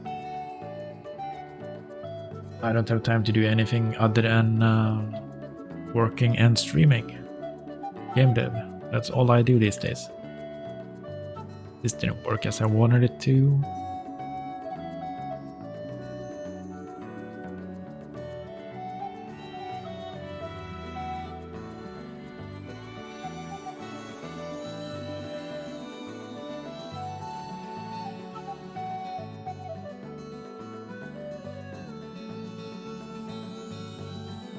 Can't set the value.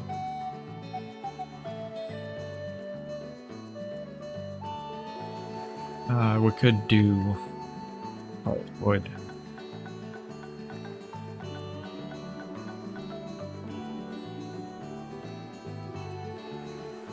No.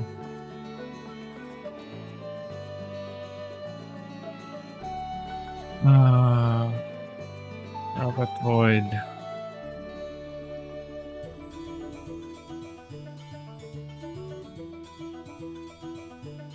Do I work as a game dev? I have worked as a game dev for several years, a little bit here and there.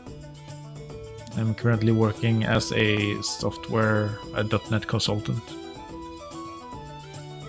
And I'm doing game dev on my free time because this is what I want to do.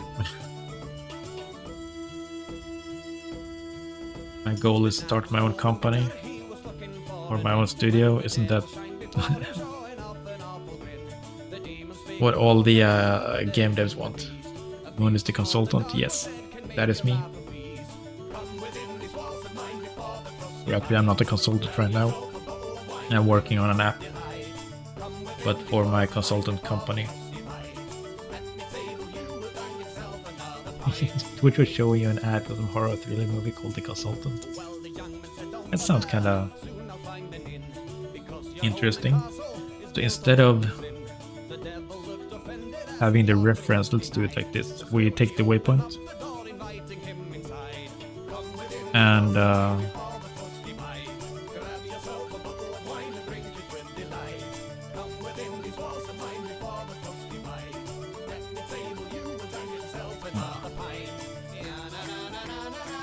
else if value is less than 0, we set it to we return waypoints count -1.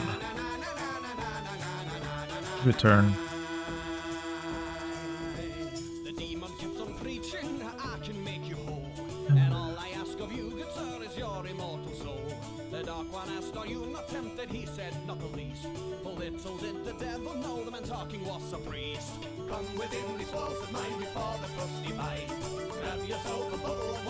well, let's see, waypoint, no, we return the value, so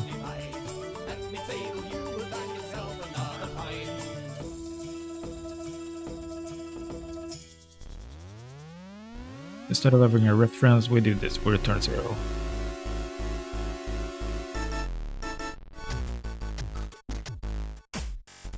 Now else we do, we need to do point plus equals 1, then we'll return waypoint.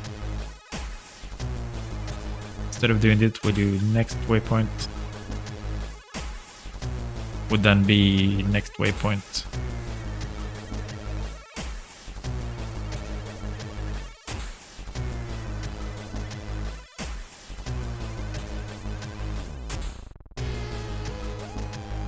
Yeah, I think that is... Yeah, I think I saw something about the consultant as well. Now when I'm thinking about it, it's kinda remember it. Current waypoint is equal to that. Now we can do reset at least. So current waypoint would be set waypoint 0. And the same would be with next waypoint. No, would it be current waypoint? It would be current waypoint is starting waypoint, and this would be starting waypoint plus 1. This is a good song of a Metroidvania. It's from Earthbound, which is not a Metroidvania, it's an RPG.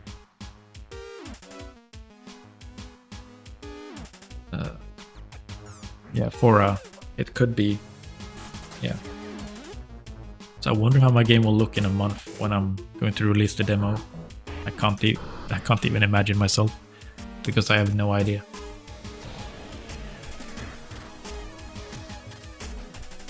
It's a very ambitious plan.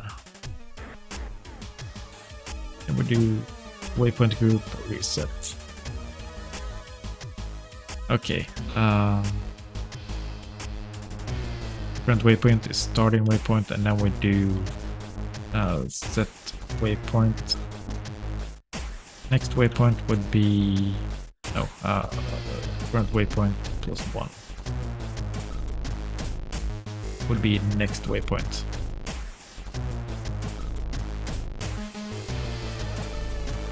The previous starting waypoint.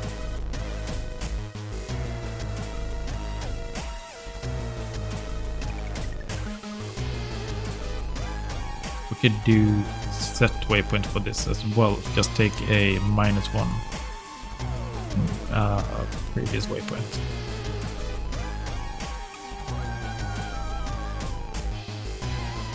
Itchy nose. So how much movable platform? That is what I was doing, but I'm fixing my waypoint group so I can use that instead. Okay, so in update, if we're active, the first tool to do a ball is moving is false. If it's moving, if we're not moving, we return. Else we are going to have a target position. Let's start with the target position. Would be waypoint group next position. Current position would be transform position. And I guess we could just use a move towards. But we need a collider on, yeah, probably.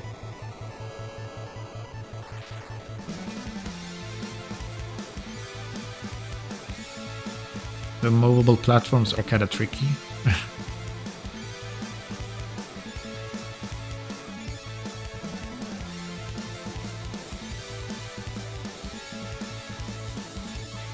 I was thinking when you land on a movable platform, if we should use a distance joint or something, that we increase and decrease the distance from where we land, or if we should move the joint around where we are stuck, or if we should do the calculations ourselves. Since we are kinematic, so a joint wouldn't really do anything. We probably just need to get the position we're landing on and move with the platform. But that's for later. So we could probably just do transform position. Transform move. Do we not do move towards? What's this? Vector 3. Move towards. Transform position. Target position. And we do movement speed times the delta time, right?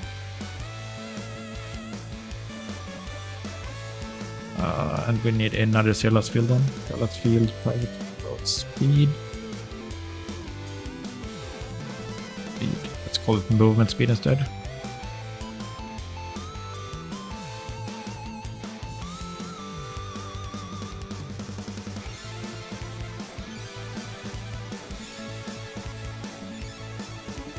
And let's serialize this. Serialize field is moving, because then I can just click it in the editor. Or we could do, can we do this? Come on.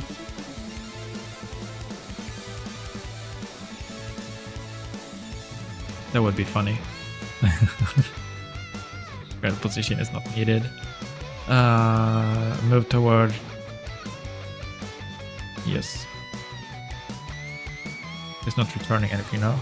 It's returning a vector 3, so we need transform position equal to that.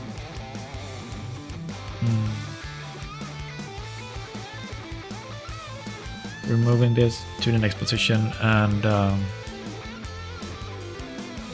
vector 2 distance, transform position. Can I do that and target position?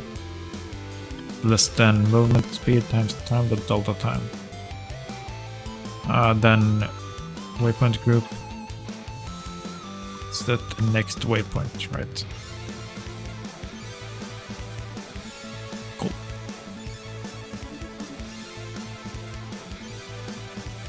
Now it'll just work. No, we have errors. Set waypoint. set the next waypoint. I don't need to.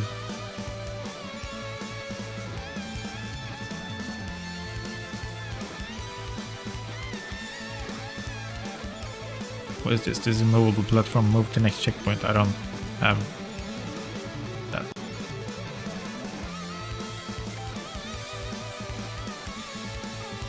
Let's see if this works. All I want now is this blue movable platform that doesn't even have a sprite, which is something I need to fix. Let's do this game object. And underneath this, let's do model.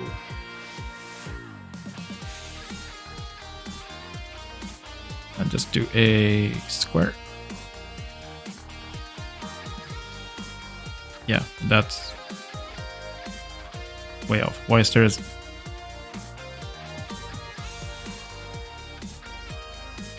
that the square? What is? Oh, that's the random movable platform I had. So this is offset quite a bit, which is why I made the model thingy.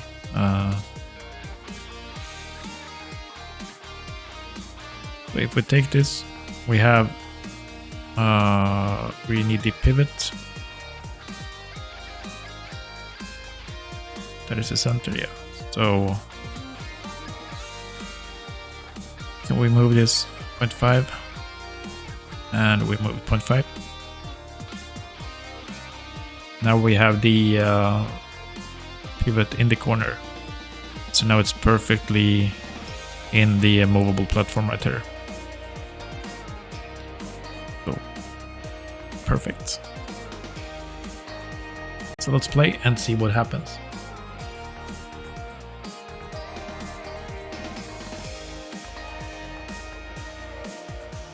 Nothing, because I'm in the wrong room. It should be 0. And then we try again.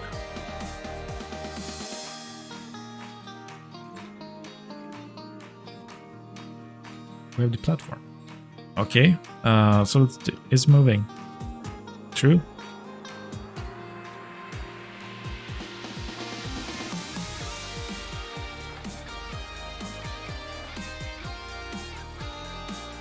I'm not sure it's working.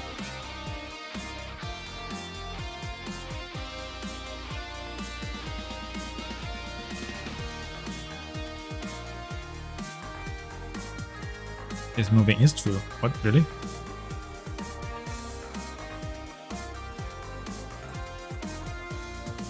Oh, movement speed is 0. That makes a bit of sense. So let's put this to 1. It's working.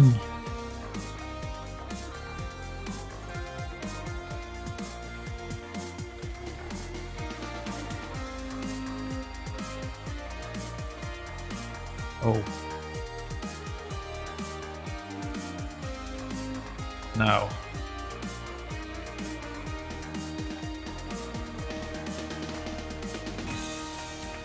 We set the next waypoint.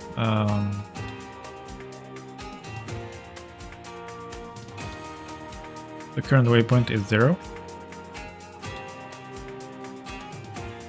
We add to it 1, full.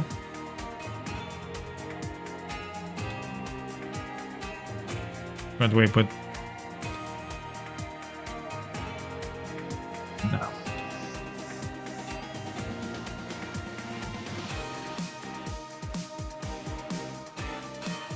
But why?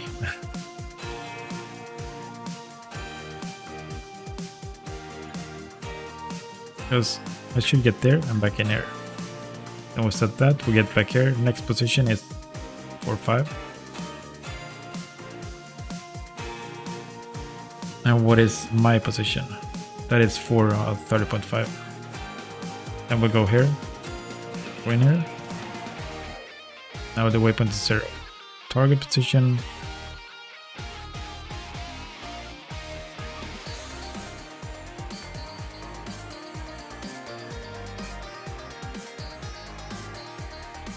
Wait. Something is off here.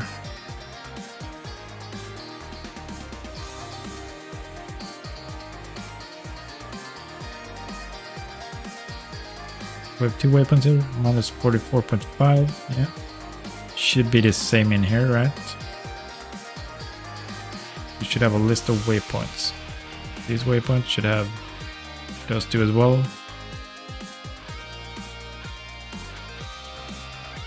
Oh.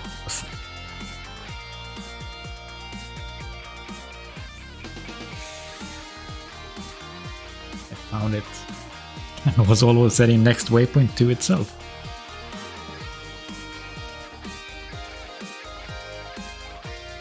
I also need to go into LDTK. The mobile platform will have a float.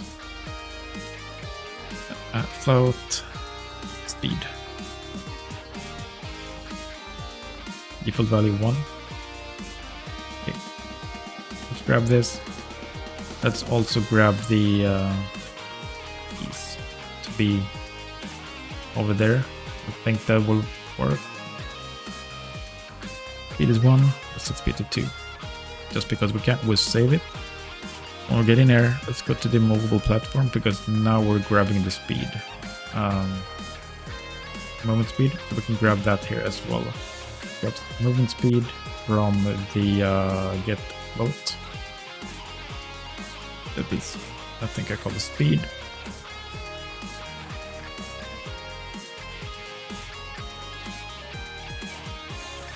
And now when I re-import it, I should get the speed on the movable platform.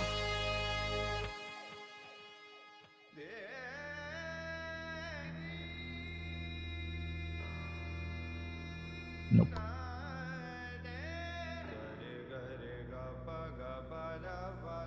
And why is that? Speed. Speed. Movable platform speed.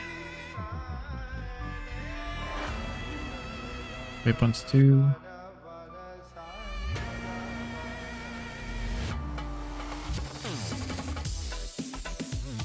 Let's re-import. There we go. Now it's here.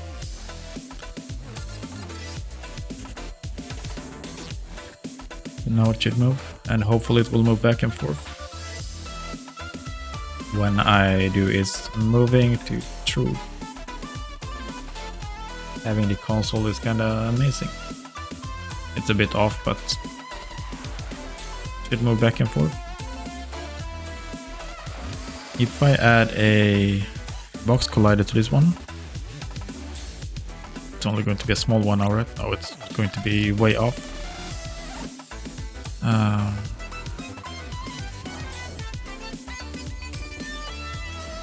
And put it to ground. I can stand on it. So this is all good. I can't jump through it. I'm going to be pushed down. What happens here? I get pushed down even further. Okay. So I kind of want to... I have 15 minutes to do it since I need to leave at 8 as 8 at 10 as usual. So how will I do this?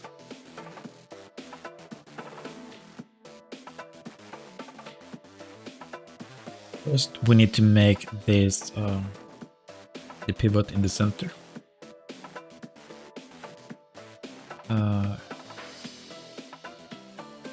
And these points need to be in the center as well. It's not interactable. Is there a way I can put them in the center? No.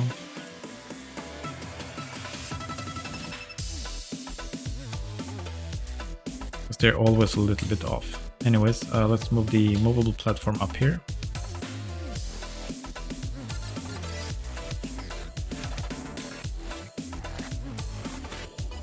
Now when I reload this, it's going to be off because I changed the pivot of the model. So let's open the prefab and put this back to 0.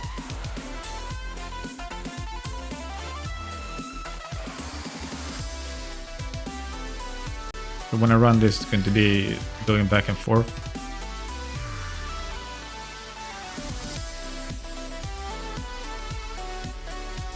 There we go. It's moving. True. No, it's not. Let's go down here. Let's add a box collider 2D and the ground layer. So this is not something you would like to have on a movable platform where you have to walk along on it. You kind of want to get stuck on it.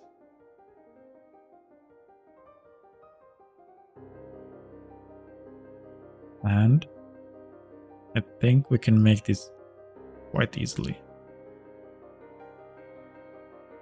Let's make a new player component. Player moving platform component. Oh, this could just be a moving platform entity moving platform component. And I'm going to add that script as well.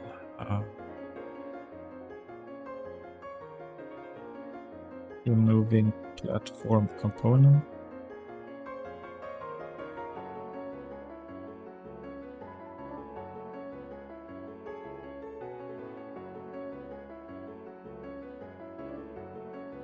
Which would be of type entity script, like all of my entity scripts, entity components. What this one will do is create a public class moving platform info. This one will have just a public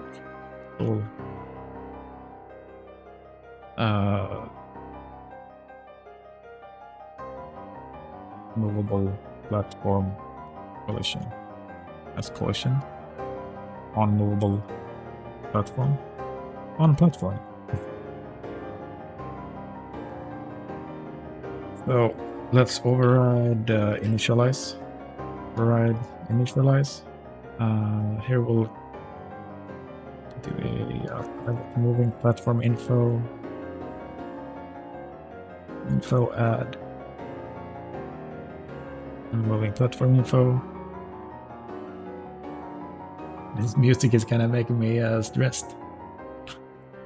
And this will modify the position info.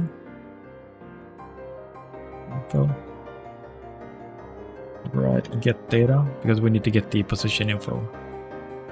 So get data, position info. So we need to override execute. And what this one will do is a raycast down, I think. First, we'll do if we need collision as well. Okay. Private collision info. I'm going to get that data. Collision info, get collision info. So if collision info get as grounded. If we're not grounded, we don't really care about this. We return.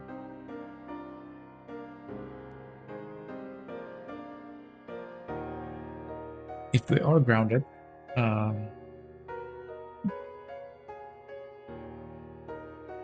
we need to check what we are colliding with.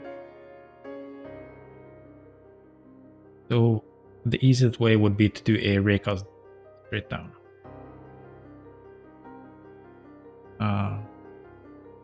Collision, the component. We have the custom collision. We don't save the object we collide with. Maybe we should. Because it would be unnecessary calculations to no, we need a separate one for this.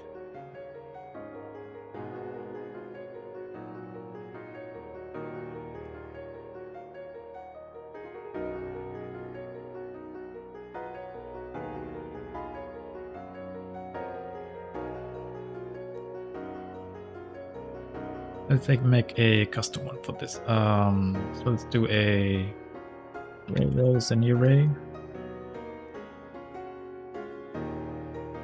which would be position info, position value. Direction would be vector 3 down. And then we do if physics to the raycast, boxcast. Oh, we don't need the radon. Position info, position. We need the size, which would be. Let's just make a new vector 2 for now. Make it 1 and 0.2f. Angle 0, direction is down. Vector 2 down. The value. Okay.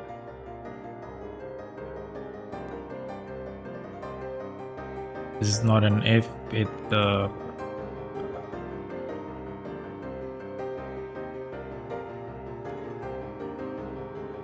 if hit collider is null, not null with this stuff. And we also need to set the layer mask, which would be distance as well. Let's just do 1 for now. Layer mask would be layer mask, get mask, and that would be route for now.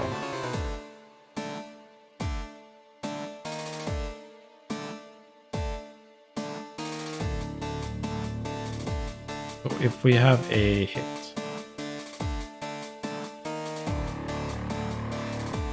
I would like to know the movement speed of the movable platform, so I kind of need the lost delta.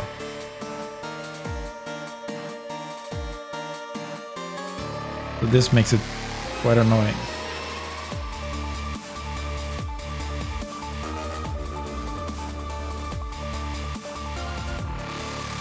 I have another idea.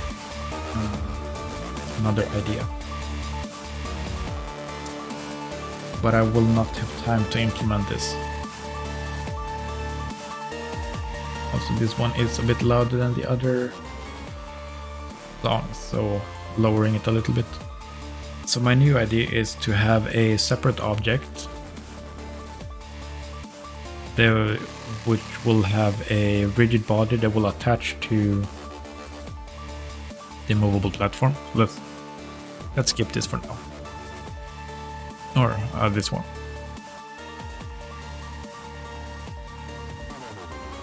So let's say this one has a box collider 2D. And then we create an object. Let's create a new test physics. It's all the way down there. This one will have a rigid body 2D.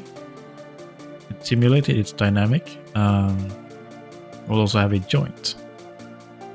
A fixed joint.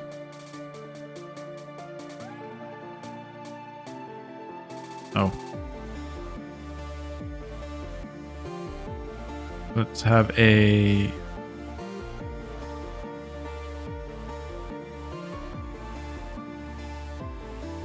Wait, can't I have... Oh, fixed joint 2D is what I'm supposed to have.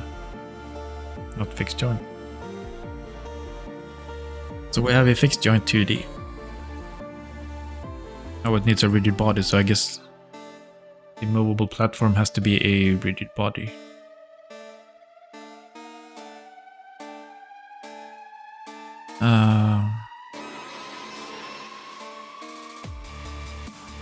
Let's add a rigid body here, 2D. It's going to be kinematic.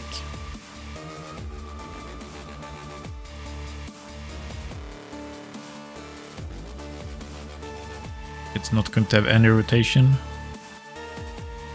But what I'm going to do is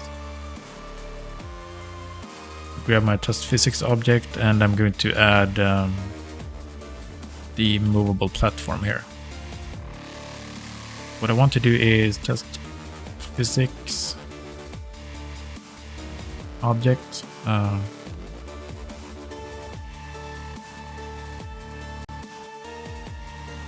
First, I'm going to just play this and see how they interact with each other. They should just be have the same distance from each other. And that is what I want to achieve. So if we go It's moving. No, true. And then I check the scene. It's still there because I'm not using physics to move it.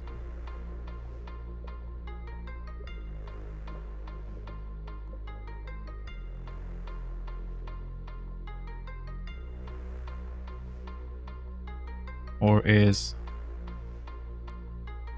There we go. Will that auto-configure connected anchor? No.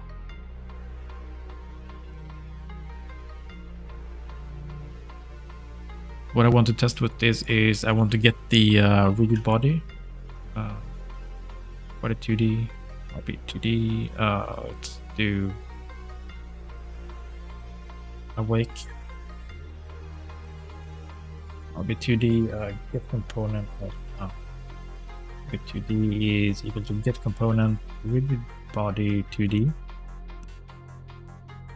With fixed update, I want to check the 2D velocity. I want to debug log this.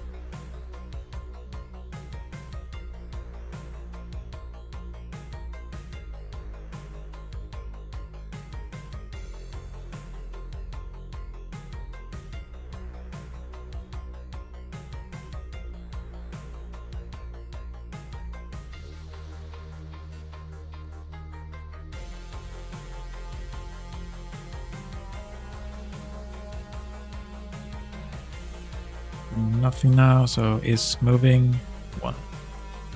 I was hoping that I could get the velocity from this that it's moving.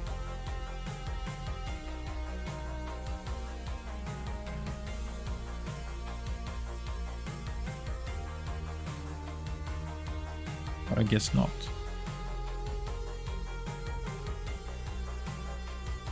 With another kind of joint. Oh, now it's falling. What other types of joints do we have?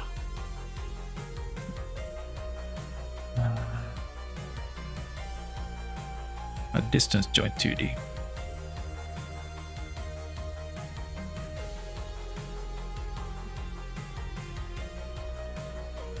Rigid body would be in the scene, the movable platform. I'm going to grab the movable platform and set it to not interactable. Didn't I have it's movable? No. Okay.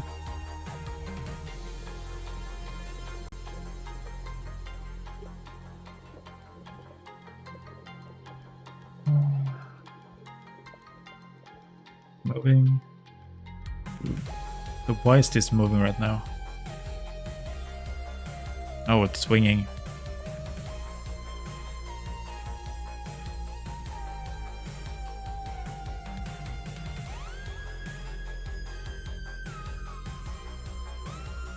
Auto configure connection. Max distance only.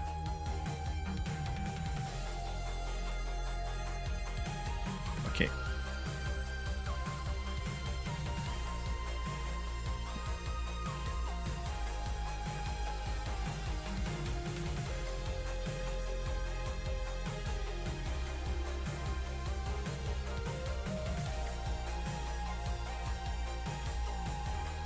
That is not the behavior I was expecting.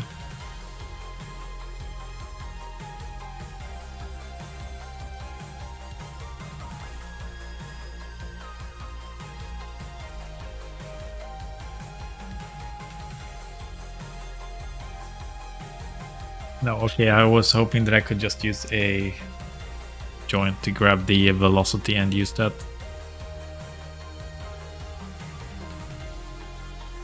But if I use that, then I would have to also...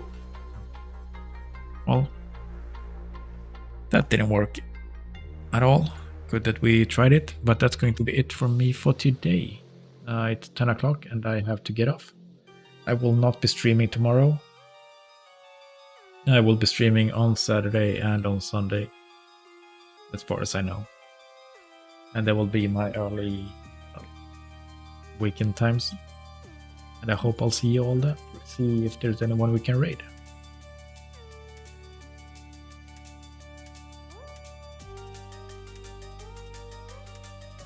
Also, feel free to join the Discord if you haven't, where I chat about the game and other stuff like YouTube videos, and you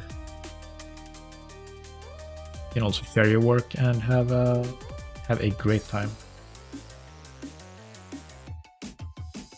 See who is online. We do have Irish John Games. Always a nice place to be. I guess we'll go there again.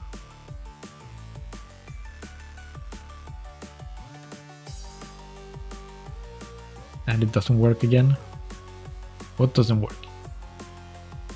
I haven't raided yet. If that is what you are talking about.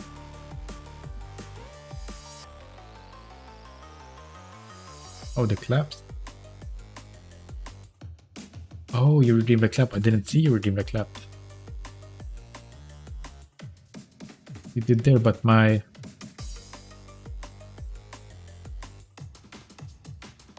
Why is my activity feed off? Firebot, I don't know.